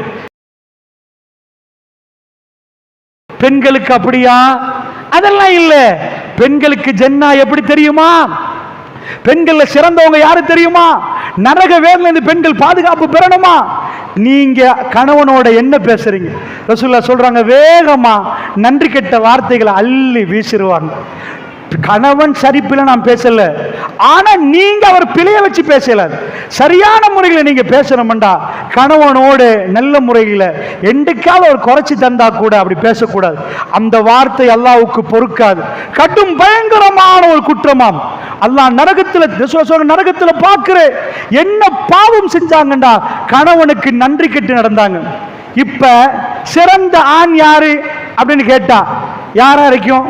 தஹஜ்ஜத் தொழுதவர், நோன்பு பிடிச்சவர், அதிகம் தர்மம் பண்ணினவர், நல்லா நடக்கிறவர், இப்படித்தானே. சிறந்த பெண்ணு யாரா இருக்குன்னு நினைக்கிறீங்க? ஹைருன் நிசா. சிறந்த பெண்ணு ஹைருன் நிசாண்டா அப்படி பேர் வச்சிருப்பாங்க, ஹைருன் நிசாண்டு. அந்த பொம்பளைய சொல்லல, ஹைருன் நிசாண்டா பெண்களில் சிறந்தவர்கள் ரசூலுல்லாஹ் சொல்றாங்க. ஹைருன் நிசா ஏறாவூர்ல ஹைருன் நிசாவை தேடணும்டா எப்படி தேடுறது? பெண்களில் சிறந்த பெண் யார்?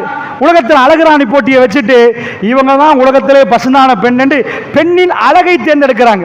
உண்மையா அழகான பெண்கள் வீடுகளில் இருக்கிறாங்க, அது ஏதோ அசிங்கமான பெண்கள் ரோட்ல போய் நின்று அதுல உள்ள அழகுன்னு அவங்க தேர்ந்தெடுக்கிறாங்க. ஆனா அது ஒரு தெரிவு. அல்லாஹ் என்ன எல்லாரையும் உட்கார வச்சு மூஞ்சையும் கண்ணையும் பார்த்துட்டா தெரிவு செய்வான்? நல்ல பெண் யாருன்றாங்க ரசூலுல்லாஹ். நீங்க என்ன நினைப்பீங்க? நைட்ல எழும்பி தஹஜ்ஜத் தொழுது நல்ல பெண், உண்மையாவே நோன்பு பிடிக்கிற நல்ல பெண், சரியா? அதெல்லாம் நல்ல பெண் இல்லைன்னு வரல. உங்கள எது நல்லது தெரியுமா? நீங்க ஜன்னாக்கு போறதுக்கான மிகப்பெரிய வாய்ப்பு தெரியுமா? ஹைருன் நிசா. ரசூலுல்லாஹ் சொல்றாங்க, நல்ல பெண் யாரு தெரியுமா? நாங்க என்ன நினைப்போம்? நல்ல பெண் யாரா இருக்கும்? யார சொல்லலாம்?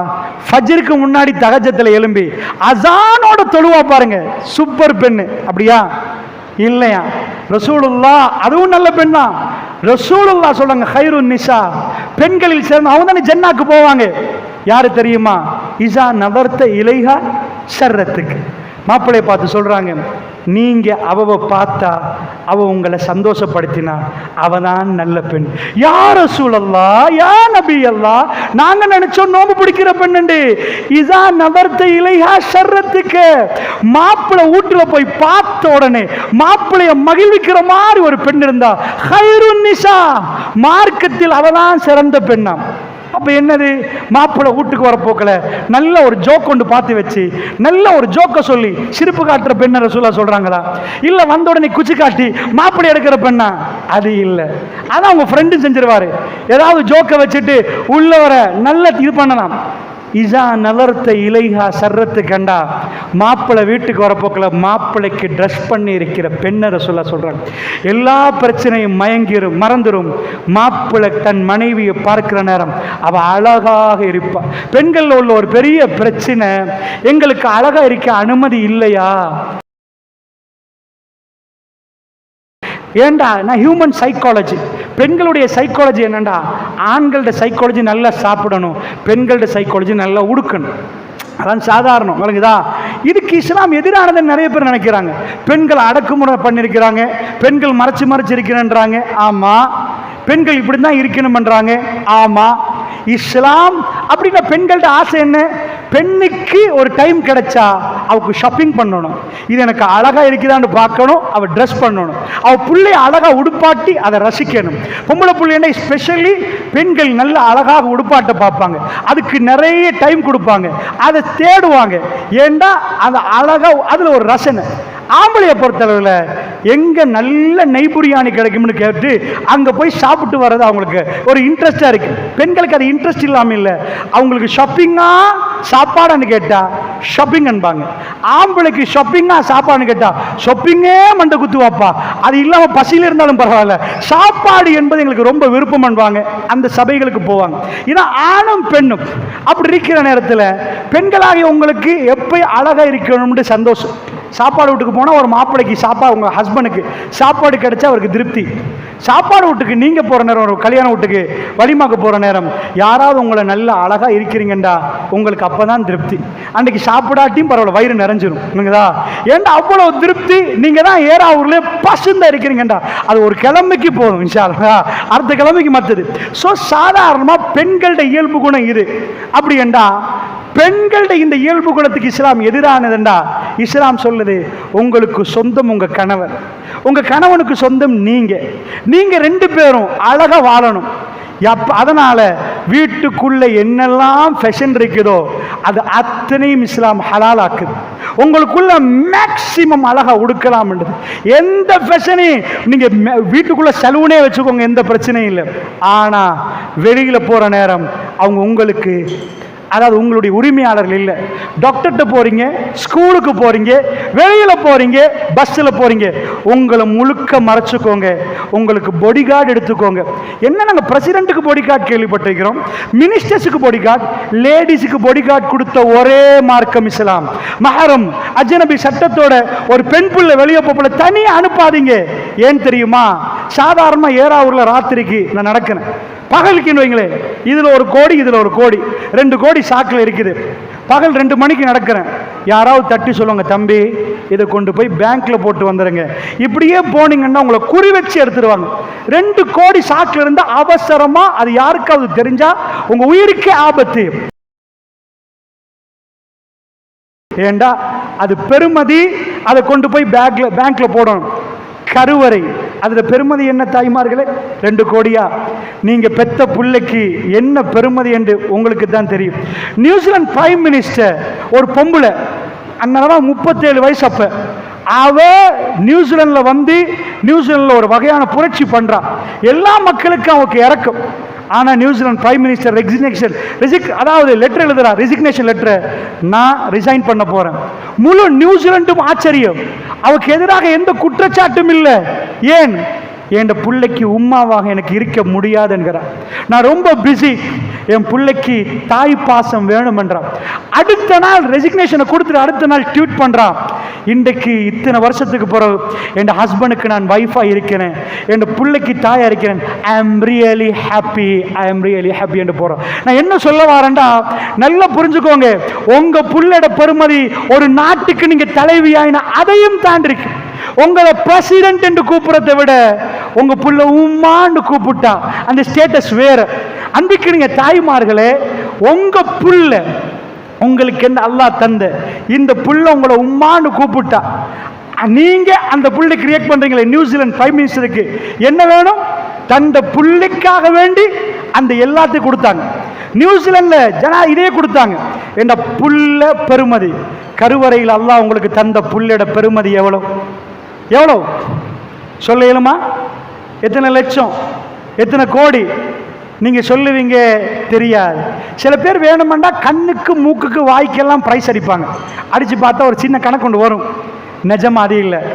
இன்றைக்கு உங்க ஹஸ்பண்ட் 10,000 ரூபா சம்பாதிக்கிறார், நாளைக்கு உங்க ஹஸ்பண்ட் 8,000 ரூபா கொண்டு வராரு, இன்னொரு நாள் 5,000 ரூபா கொண்டாந்தா நீங்க கொஞ்சம் சொல்லுவீங்க, என்ன குறைஞ்சிட்டே போகுது, 3,000 கம்மி. கவலை வரும் உங்க மனசுக்கு.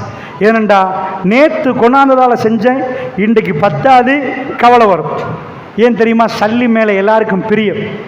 ஆனால் நிஜமாக நம்ம சல்லி எடுக்கிறது ஏதாவது ஒரு பெருமதியான ஒரு பொருளை வாங்க. உங்கள் புள்ள ஐசியூவில் டாக்டர் சொல்கிறாரு 3 கோடி செலவாகும், ஸ்ரீலங்காவில் இல்லை, இந்தியாவுக்கு போய் ட்ரீட் பண்ணணும், இந்தியாவில் சக்ஸஸ் இல்லைண்டா அமெரிக்காவுக்கு அனுப்பணும், ஃபர்ஸ்ட்டுக்கு இந்தியாவுக்கு போக 3 கோடி செலவாகும்.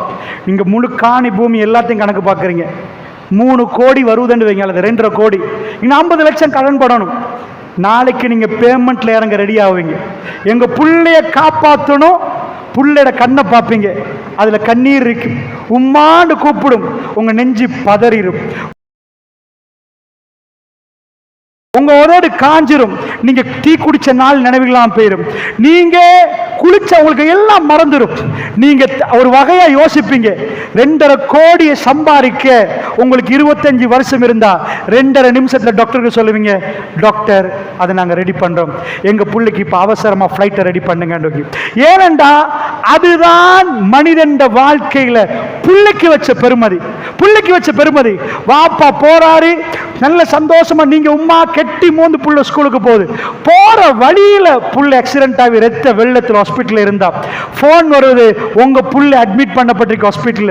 நீங்க போய் பார்த்தா உங்க கண்ணால ஓடும், உங்க புள்ள உங்க மேல ஏறினது, நீங்க அவர் கண்ணை பார்த்தது, அவர் சின்னத்தை தாளாட்டினது, அவர் வாயை திறந்து தீத்தினது, அவர் உங்களை பார்த்து அழகா பேசினது எல்லாமே உங்களுக்கு வரும். நெஞ்சு பதறும். ரத்த வெள்ளத்தில் புள்ள இருக்கிற கையை பிடிக்கிற நேரம், உம்மா என்ன காப்பாத்துங்கன்னு சொன்னா நீங்க உங்களை மறந்து அவரை காப்பாற்ற பார்ப்பீங்க. அப்போ உங்க சொத்துக்கு உங்களுக்கு பெருமதியே இருக்காது. ஏன்னா அதெல்லாம் விட எனக்கு என் புள்ள பெருமதி என்றுவீங்க. என் குடும்பத்தாருக்கு போன் போடுவீங்க, என் மகனை காப்பாற்ற என்னெல்லாம் பண்ணேலும்னு நினைப்பீங்க. இதுதான் புள்ளைக்குரிய பெருமதி. அந்த புள்ள கிடைக்கிற இடம் கருவறை. தாய்மார்களே, ஐரோப்பாக்கு அது பெருமதியா தெரியல. வேர்ல்டுல மோஸ்ட் வேல்யூபிளான ஒரு இடம், மாணிக்கமா தங்கமா, ஒவ்வொரு தாயிட வயிற்றுல இருந்து கருவறையிலிருந்து வெளியாகிற புள்ள எந்த அளவுக்கு துனியாக்கு செய்ய போகுது என்று தெரியாது, உலகத்தில் என்ன நன்மைகள் செய்ய போகுது என்று தெரியாது.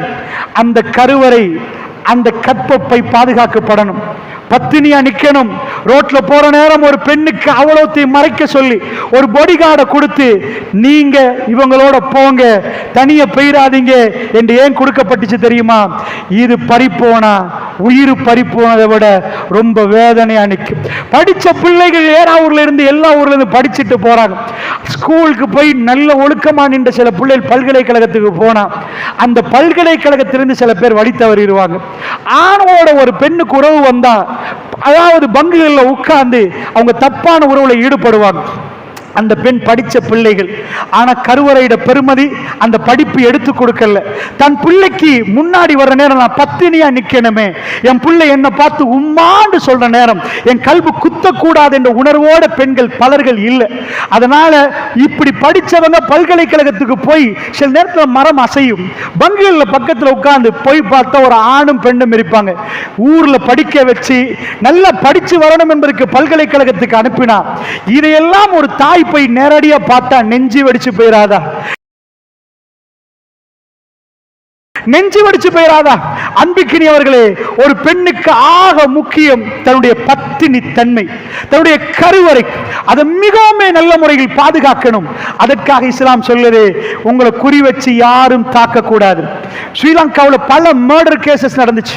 உங்களுக்கு தெரியும், வெளிநாட்டிலிருந்து வந்தவங்க காக்கா தீவுல, கொழும்பு காக்கா தீவுல, அதாவது கொலை செய்யப்பட்டு படுகொலை செய்யப்பட்ட கேள்வி இன்றைக்கு 25 ஆண்டுகளுக்கு முன்னாடி மீடியாக்கள் உரிய விஷயங்கள் நீங்க பார்த்திருப்பீங்க. எனக்கு நன்றாக ஞாபகமான ஒரு விஷயம், மீரிகம் என்ற ரயில்வே ஸ்டேஷன் இருக்குது. கொழும்புல இருந்து கிட்டத்தட்ட 1 மணித்தியாலம் எக்ஸ்பிரஸ் ட்ரெயின்ல போனா மீரிகம் என்ற ஒரு ரயில்வே ஸ்டேஷன் வரும். இந்த மீரிகம் ரயில்வே ஸ்டேஷன்ல வந்த ஒரு பெண் பிள்ளை, அவ சாரி உடுத்தி ஆபீஸ் போயிட்டு வருவா. வர்றவ ஒரு நாள் அவ இறங்கி ஸ்டேஷனுக்கு வெளியே போற நேரத்தில் வயல்ல கொலை செய்யப்பட்டிருந்தா. சோ இந்த கொலை செய்யப்பட்டு வீசப்பட்டிருந்தா. அதுக்காக வேண்டி எல்லா டீட்டெயில்ஸையும் எடுத்து அந்த, அதாவது எல்லா ரிப்போர்ட்ஸும் எடுத்து பார்க்குறாங்க. ஒரு கொலை நடந்தா இது கொலையா தற்கொலையா எப்படி நடந்துச்சு ஃபாரன்சிக் டிபார்ட்மெண்ட்டுக்கு அனுப்பினா அவ்வளோ ரிப்போர்ட்டையும் எடுத்து சொல்லலாம். சாதாரண மேலே இருந்து கீழே தள்ளினா எத்தனை அடிக்கு மேலே இருந்து தள்ளி இருக்கிறாங்க, இது விழுந்தது இல்லை, இது தள்ளப்பட்டது, எல்லாம் கண்டுபிடிச்சிடலாம். ஸோ அப்படி ஒரு டெக்னாலஜி டெவலப் ஆகியிருக்கிற ஒரு யுகம். அந்த வழக்கு விசாரிக்கப்படுகிறது. என்ன ஆச்சண்டா, ஒரு வாப்பா நல்லதான் வாழ்ந்துட்டு இருந்தார். அவர் அந்த ட்ரெயின்ல வடை விற்கிறவர், எப்பயுமே வடையை வித்துட்டு வருவார். அவர் வடை வித்தது பெரிய அரண்மனை அடக்கி இல்லை, அவர் வீட்டில் உள்ள பிள்ளைகளுக்கு போய் சாப்பாடு கொடுக்க. அவர் வடையை பொறிச்சிட்டு வந்து ஒவ்வொரு நாளும் ட்ரெயின்ல ஆபீஸ் ஒர்க்கர்ஸ்க்கு இதாக்குற நேரம் ஒரு நாள் இந்த பெண் கண்ணுக்கு படுறா. அவர் உடுத்திக்கிற ட்ரெஸ்ஸை பார்க்கிற இவருக்கு அவர் கல்பு கவரப்படுகிறது. இவர் இல்ல ஒரு நாள் நினைக்கிறார் இவரை ஃபாலோ பண்ணணும்னு நினைக்கிறார். அதே ஸ்டேஷன்ல இறங்கி ஃபாலோ பண்ணி பார்க்கறாங்க. அப்போ ஒரு வயலுக்கடையால் இவ போறதை பார்க்கிறா. இதுதான் நல்ல இடம். இவோட எனக்கு அவருக்கு ஒரு தப்பான அபிப்பிராயம் உருவாகி வடவிக்க வந்தவர் இவ இறங்குற ஸ்டேஷன்ல அந்த நாள் இறங்கி போறார். யாரும் இல்லாத அந்த வயல் வெளியில தனக்கு தேவைகளை நிறைவேற்றுறார். இவ சத்தமா கத்த பார்க்கிறா. அந்த நேரத்தில் கொலை செய்யணும் என்ற எண்ணம் இல்லாதவர் தான் தப்பணும் என்ற அந்த துடியில சைத்தான் அப்படி ஒரு இடத்துக்கு கொண்டு வந்து அவ்வளவு பெரிய விபரீதத்தை செய்ய வச்சிருவான். கொலை பண்ணுகிறார். இறுதியில் அவர் கேவலமாகி அவர் பிள்ளைகளுக்கு வாப்பா இல்லாத ஒரு சிச்சுவேஷன் உருவாகுது. நல்லா புரிந்து கொள்ளுங்கள் தாய்மார்களே, ஒரு விஷயத்தை சொல்கிறேன். அல்லாஹ் ரப்புல் ஆலமீன் எங்களோட எவ்வளவு இரக்கம் தெரியுமா? உங்க பிள்ளைய இன்றைக்கு ஸ்கூல்ல சொல்லி கொடுக்கறாங்க பேட் டச், தப்பான தொடுதலை சொல்லி கொடுக்கறாங்க. தப்பான தொடுதல் 1400 ஆண்டுகளுக்கு முன்னாடி பெருமானார் கிட்ட கூட வராத ஒரு உணவை ஒரு ட்ரெஸ் உங்களுக்கு தந்தாங்களே, இது கண்ணியமா கேவலமா? தாய்மார்களே, ஜென்னாவுக்கு போகணும் என்றா முடிய காட்ட வேண்டாம் என்றாங்க, மறையுங்கன்றாங்க. உங்க கூந்தலுடைய அழகால் இன்னொரு குடும்பம் செதறக்கூடாது, உங்க கற்பரை பறிப்போக கூடாது. 4 நல்ல வாழக்கூடிய குடும்பத்தோட ஆண்மகன் உங்களோட உறவு வைத்து அந்த குடும்பம் சீரழிய கூடாது, நீங்களும் தவிக்க கூடாது. அமெரிக்கா எங்கேயோ டெவலப் ஆகிருக்குது, பணம் முதலைகள் பணம் கொட்டுன்னு கொட்டுது. நீங்க வீட்டுக்கு போய் திறப்படுத்தி தான் கதவை திறக்கிறீங்க. என்னுடைய நண்பன் ஒரு ஆள் இருக்கிறாரு, அமெரிக்கால ஒரு லேடிக்கு அக்கவுண்ட்ஸ் பார்க்கிறார். ஒரு லேடி, அவர் 2 ஆஸ்பத்திரியில நர்ஸா நிற்கிறார். இதான் அவர் தொழில். மாத வருமானம் அவர் தான் அக்கவுண்ட்ஸ் பார்க்கறது. நாங்க டாக்ஸ் கூட 40% டாக்ஸ். 100 ரூபாய் சம்பாதிச்சா 40 ரூபாய் கட்டணும், 40% டாக்ஸ். அதுக்கு அவங்க வேற வேற இதெல்லாம் செய்வாங்க. ஸோ இவங்களுடைய அபார்ட்மெண்ட் எல்லாம் இவர் தான் மேனேஜ் பண்றது. அங்கிருந்து ஆட்கள் வந்தா இங்கிருந்து பாஸ்வேர்டு அடிச்சா கதவு திறக்கும். ஸ்ரீலங்காவிலிருந்து பாஸ்வேர்டு அடிச்சா சிசிடிவியில் விளங்கும், அங்க உள்ள கதவு திறக்கும். இவர் தான் ஃபுல்லா டீல் பண்ணுவார்.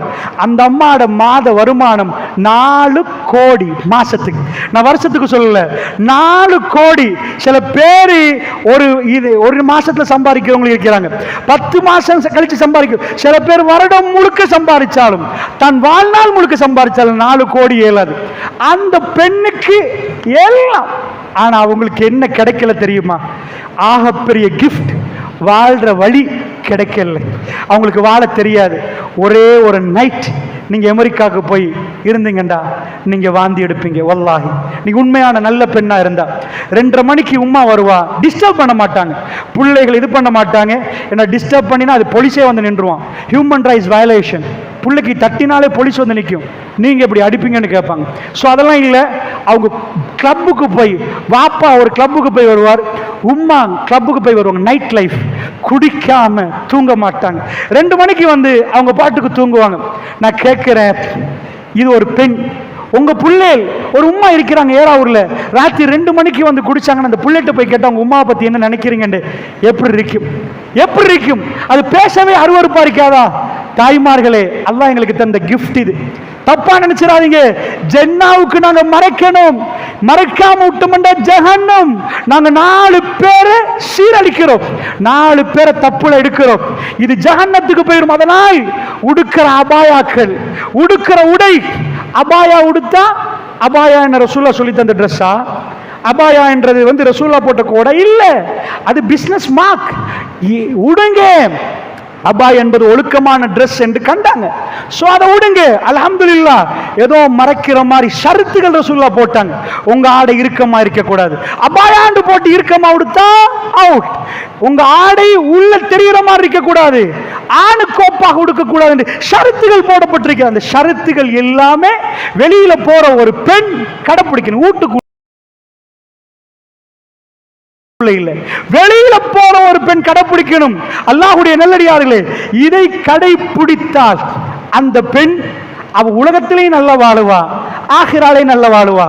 நீங்க உங்க புள்ள, பொம்பளை புள்ளைய அனுப்புறீங்க, 4 ஆம்பளை தப்பா பார்த்தா உங்களுக்கு எவ்வளவு வேதனை வரும். தப்பா பார்க்க கூடாது என்பதுக்கு தானே அல்லாஹ் மறைக்க சொல்லியிருக்கிறான். அல்லாஹ் மறைக்க சொன்னதுக்கு தானே. அதனால சொல்றேன், சாதாரணமா அன்றாதபுர கூக்கிராமத்தில் ஒரு டாக்டர் கம்பி என்றார், ஜெயிலில் கொலை பண்ணிட்டு. கொலை எங்க நடந்துச்சுன்னா ஆஸ்பத்திரியில் கொலை நடக்குமா? ஆமா. ஒரு பெண், அவங்களுக்கு மகரம ஜனமே தெரியாது, இஸ்லாம் முஸ்லீம் இல்லை. அவங்க போறாங்க, இது கவர்மெண்ட் ஆஸ்பத்திரியில், நீர்கொழும்பு ஆஸ்பத்திரி, பெரிய ஆஸ்பத்திரி நடக்குது. நீங்க நெடுஞ்சாலையில் வரப்போகிற நீர்கொழும்புல பெரிய ஆஸ்பத்திரி பார்க்கலாம். அதுல ஒரு டாக்டர், அவர் அன்றாதபுர கூக்கிராமத்தில் இருந்து வந்தவர். எவ்வளவு கஷ்டப்பட்டிருப்பார் டாக்டராக, யோசிச்சு பாருங்க.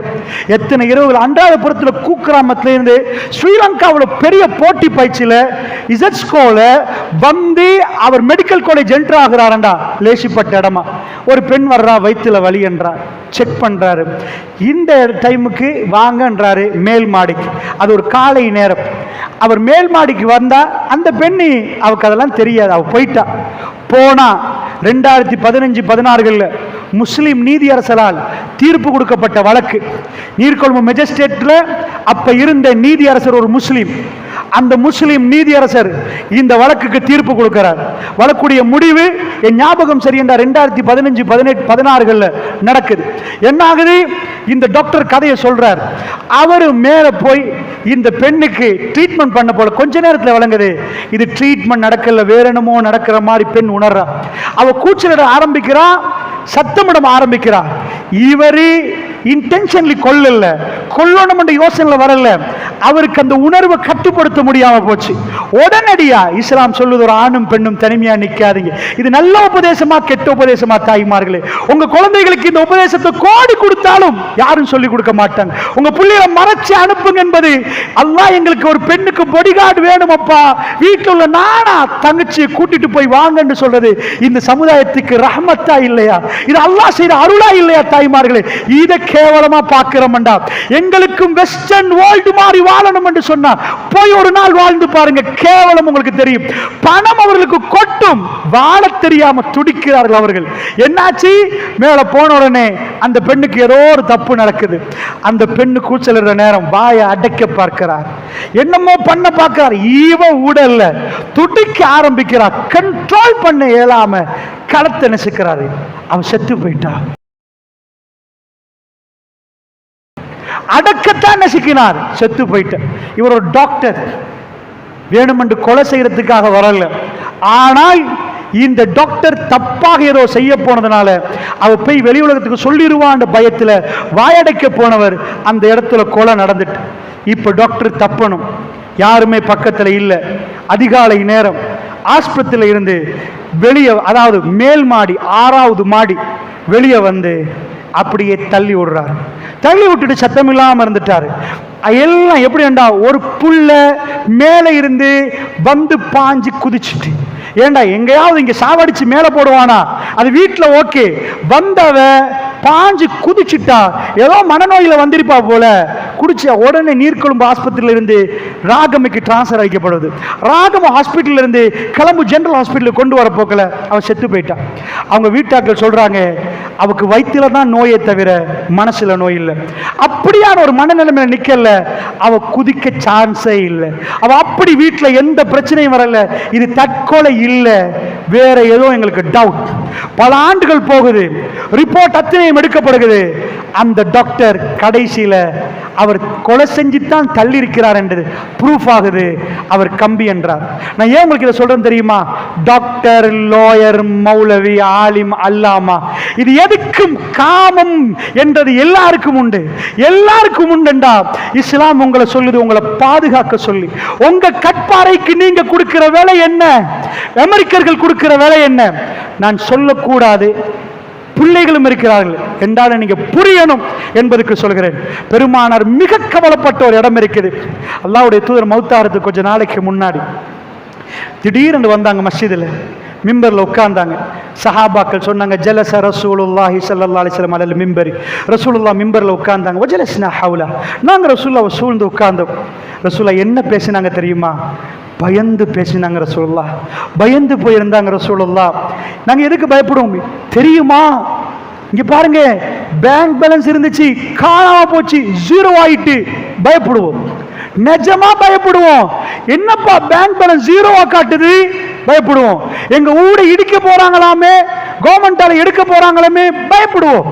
ரசூலுல்லாஹ்வோட பயத்தை கொஞ்சம் பாருங்க. மௌத்தாகிறதுக்கு கொஞ்சம் காலத்துக்கு முன்னாடி வந்து உட்கார்ந்தாங்க மிம்பர்ல.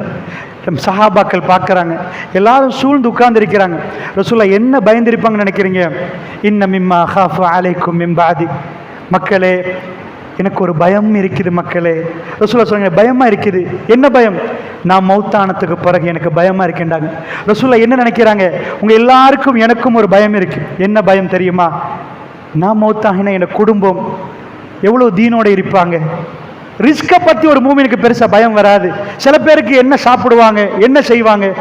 ஆனா எங்க குடும்பம் மார்க்கத்தோட இருப்பாங்களா, தொழுவாங்களா, ஃபஜ்ர் தொழுவாங்களா, தஹஜ்ஜுத் தொழுவாங்களா, சரியான முறையில் இருப்பாங்களா, என் புள்ள ஜென்னாவா, என் புள்ள அல்லாஹ் கண்ணு முன்னாடி ஜென்னாவுக்கு அனுப்புவானா அல்லது ஜஹன்னத்துக்கு தூக்கி வீசுவானா, என்ன ஆகும்? இந்த உணர்வு இருக்கு. அல்லாஹ்வுடைய நல்லடியார்களே, மனிதனுக்கு அந்த உணர்வு சாதாரணமா எங்களுக்கு என்ன நடக்கும், எங்க பிள்ளைகளுக்கு என்ன நடக்கும், மௌத்தான போறதுக்கு என்ன நடக்கும், அதுக்கு பயம் வரும். ரசூலுல்லாஹ்வோட பயத்தை பாருங்க. உம்மத்தை விட்டுட்டு போற நேரம் உம்மத்துடைய தலைவருக்கு, நீங்க உங்களுக்கு புள்ளைய பெற்றெடுத்த அந்த பிரசவ வேதனை தெரிஞ்ச மாதிரி உம்மத்தை பெற்றவர் ரசூலுல்லாஹ், உம்மத்தை உருவாக்கினவர். இன்னும் மிம்மா அகாஃபு அலைக்கும் மின் பாதி. எனக்கு பிறகு பயமா இருக்குதுன்னு உங்களை பார்க்குற நேரம் எனக்கு அல்லாஹ் காட்டினான். ஜஸீரத்துல் அரப் அயுஃப்து அலைக்கும் மின் ஸஹரத்தி துனியா. நான் பார்க்காத துனியாவை நீங்க பார்ப்பீங்க. நாங்கள் ரசூலுல்லாஹ் துனியாவெல்லாம் உங்களுக்கு திறந்து தருவான், அப்படியே அலங்காரங்களை திறந்து தருவான். இன்னொரு செய்தியில் வருவது, நீங்க காலில் செருப்பு போட வக்கில்லாத அரபிகள் உயரமான கட்டிடம் கட்டுவதில் போட்டி போடுவார்கள் என்றாங்க ரசூலுல்லாஹ். ஜஸீரத்துல் அரப் இப்படி பார்க்க வேண்டிய ஒரு நிலைமை. ஜஸீரத்துல் அரப் சாப்பிட வழி இல்லாதவர்கள், ஒன்றுக்குமே வழி இல்லாதவர்கள். இந்த பிளாக் ஆயில், அதாவது இந்த எரிபொருள் கிடைச்சதுக்கு பிறகு வேர்ல்ட்ல ரிச்சஸ்ட் கண்ட்ரிகளுக்கு அவங்க மாறினாங்க. ரசூலுல்லாஹ் அதைத்தான் அல்லாஹ் காட்டினான். சொன்னாங்க, யுஃப்து அலைக்கும் மின் ஸஹரத்தி துனியா வ ஸீனத்தஹா. ரசூலுல்லாஹ் பிரியாணி பார்க்கல, ரசூலுல்லாஹ் நிறைய ஃப்ரூட்ஸை வச்சு சாப்பிடல. அந்த ரசூலுல்லாஹ் சொன்னாங்க, எனக்கு பயமா இருக்கு, துனியாவை அல்லாஹ் ஓபன் பண்ணுவான், அவ்வளவு பியூட்டியா இருக்கும், அது பசுமையா இருக்கும். ரசூலுல்லாஹ் சொன்னாங்க, எனக்கு என்ன பயம் தெரியுமா? நீங்க மயங்கிடுவீங்களான்னு பயமா இருக்கேன்னாங்க ரசூல். நான் போற மக்களே, உங்களை விட்டுட்டு போறேன். ஒத்தக்கு துனியா, துனியாவை பயந்து கொள்ளுங்க, நீங்க காணாம போயிருவீங்கன்றாங்க ரசூலுல்லாஹ். நல்லா இருந்த நீங்க துனியா துனியா துனியான்னு போனா உங்க நல்ல பண்பெல்லாம் காணாம போய் நீங்க மோசமா போயிருவீங்க, ஜன்னத்துக்கு போயிருவீங்க. அதோட ரசூலுல்லாஹ் பயானம் முடிச்சாங்களா? ஒத்தக்கு நிசா, ஆண்கள் உள்ள சபை, பெண்களுக்கு பயந்துக்கோங்க. உங்க ஜென்னாட ரூட்டை பொம்பளை நரகத்துக்கு அனுப்பினா வைஃப் அனுப்பினான்னு அர்த்தம் இல்லை. நீங்க உறவு வைக்கிறத ஹலாலான மனைவியா நிக்கணும். தப்பான உறவு வச்சுங்கண்டா அது ஜஹன்னத்துக்கு உங்களை அனுப்பிடுமாண்டாங்க. என்னுடைய தலைவருடைய பிரியாவுடைய உரைகள் இதெல்லாம் திடீரென்று ஓடி வந்து இந்த ரெண்டு விஷயத்தை சொல்லி ரசூலுல்லாஹ் முடிச்சிட்டாங்க பயானண்டா. எவ்வளவு பயமா, எவ்வளவு யோசனையோட ரசூலுல்லாஹ் இருந்திருப்பாங்க. நல்லா புரிந்து கொள்ளுங்கள் தாய்மார்களே, நாங்கள் மிகவும் கொடுத்து வைத்தவர்கள். இந்த உடையோட இந்த இதோட எங்களுக்கு ஒரு கலாச்சாரம் தரப்பட்டிருக்குதுண்டா. அதனால சொல்றேன், மறைங்க, அது ஜன்னாவுக்கு உங்களுக்கு திறந்து தரும், ஜஹன்னத்திலிருந்து உங்களை பாதுகாப்பு. நீங்க இறுக்கமா உடுத்து பிற ஆண்கள் உங்களை ரசித்தால் குற்றம் உங்களுக்கும் சேரும், அவர்களுக்கும் சேரும். குற்றத்தை உருவாக்கியவர்கள் நீங்கள், பார்த்த குற்றத்தை அவர்களுக்கு. அதனால் அந்த தப்பில் ஈடுபடாதீங்க. வீட்டுக்கு போய் உங்க கணவனுக்கு முன்னாடி அழகா இருந்தா என்ன நடக்குமாம் தெரியுமா? ஜன்னா உங்களுக்கா. சுப்ஹானல்லாஹ். ஒரு பொம்பளை தன் கணவன் வர்றதுக்காக வேண்டி ஹேர் ஸ்டைல் போட்டு மேக்கப் போட்டு அழகா இருந்தா அவருக்கு ஜன்னா தர்ற மார்க்கம் நானா சொல்லல, எட்டு கட்டி சொல்லல. இஸா நவர்த இலைஹா ஷர்ரத்க, அவரை நீர் பார்த்தால் அவள் உன்னை மகிழ்விப்பாள். வைஸா அமர்த்து, அதாவது அமர்த்தஹா அத்தாஅத்க, நீ அவக்கு ஏவினால் அவ கட்டுப்படுவா. வைஸா கிப்த அன்ஹா ஹஃபிலத்க, அவோட்டு நீங்க மறைஞ்சு போனா அவ பாதுகாப்பா, உங்க சொத்தை பாதுகாப்பா.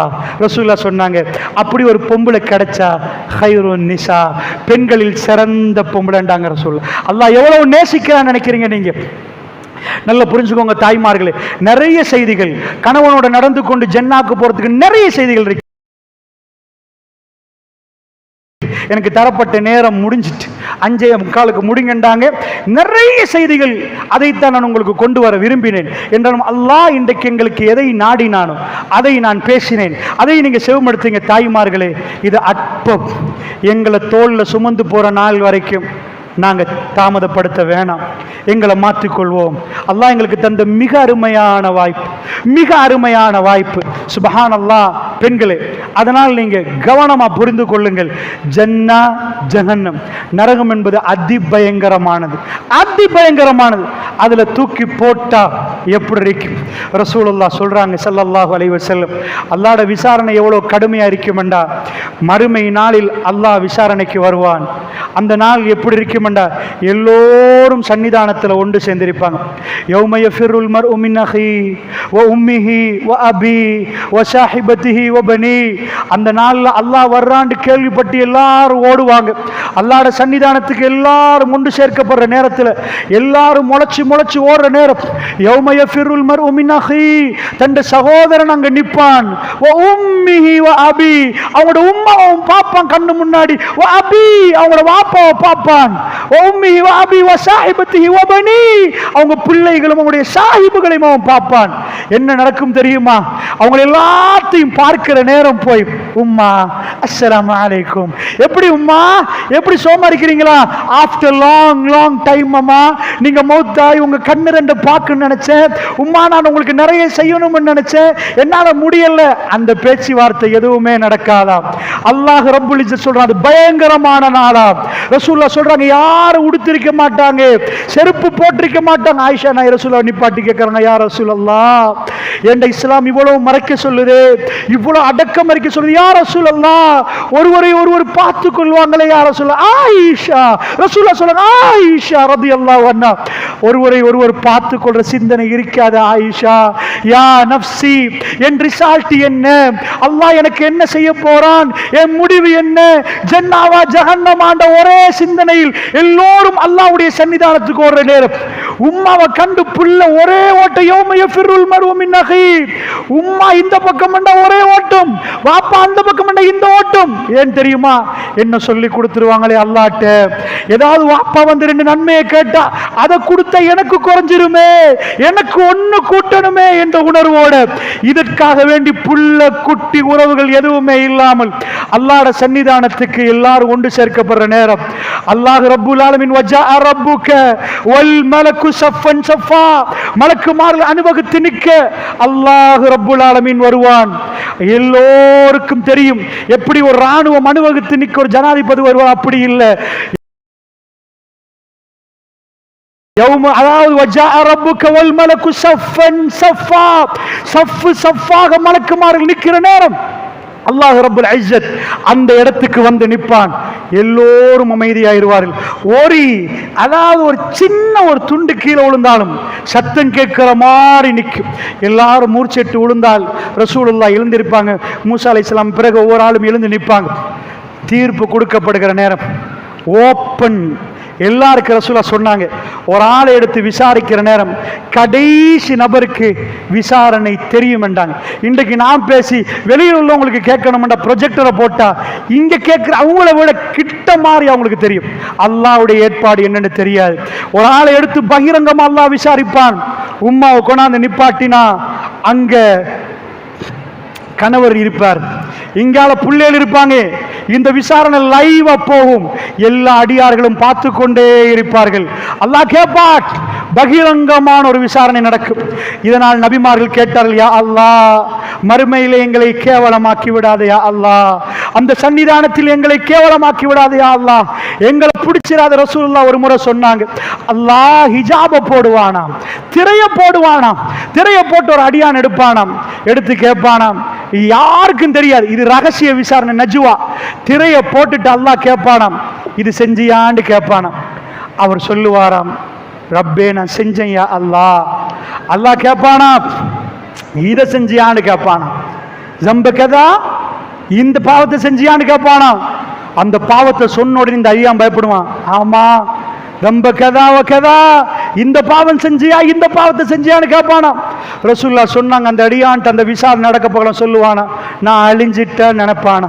என் ரப்பு இதெல்லாம் பிடிப்பான நினைக்கவே இல்லை.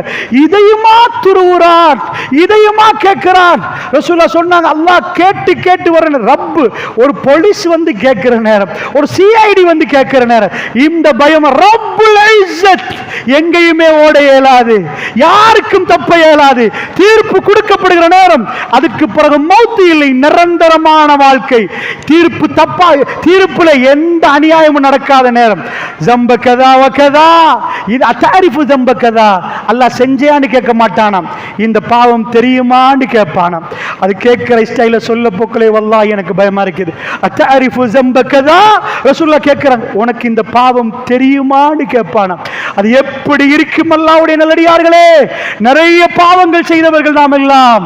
இந்த துனியாவில் வாழுகிற மக்கள் நிறைய பாவம் செய்திருக்கிறோம்.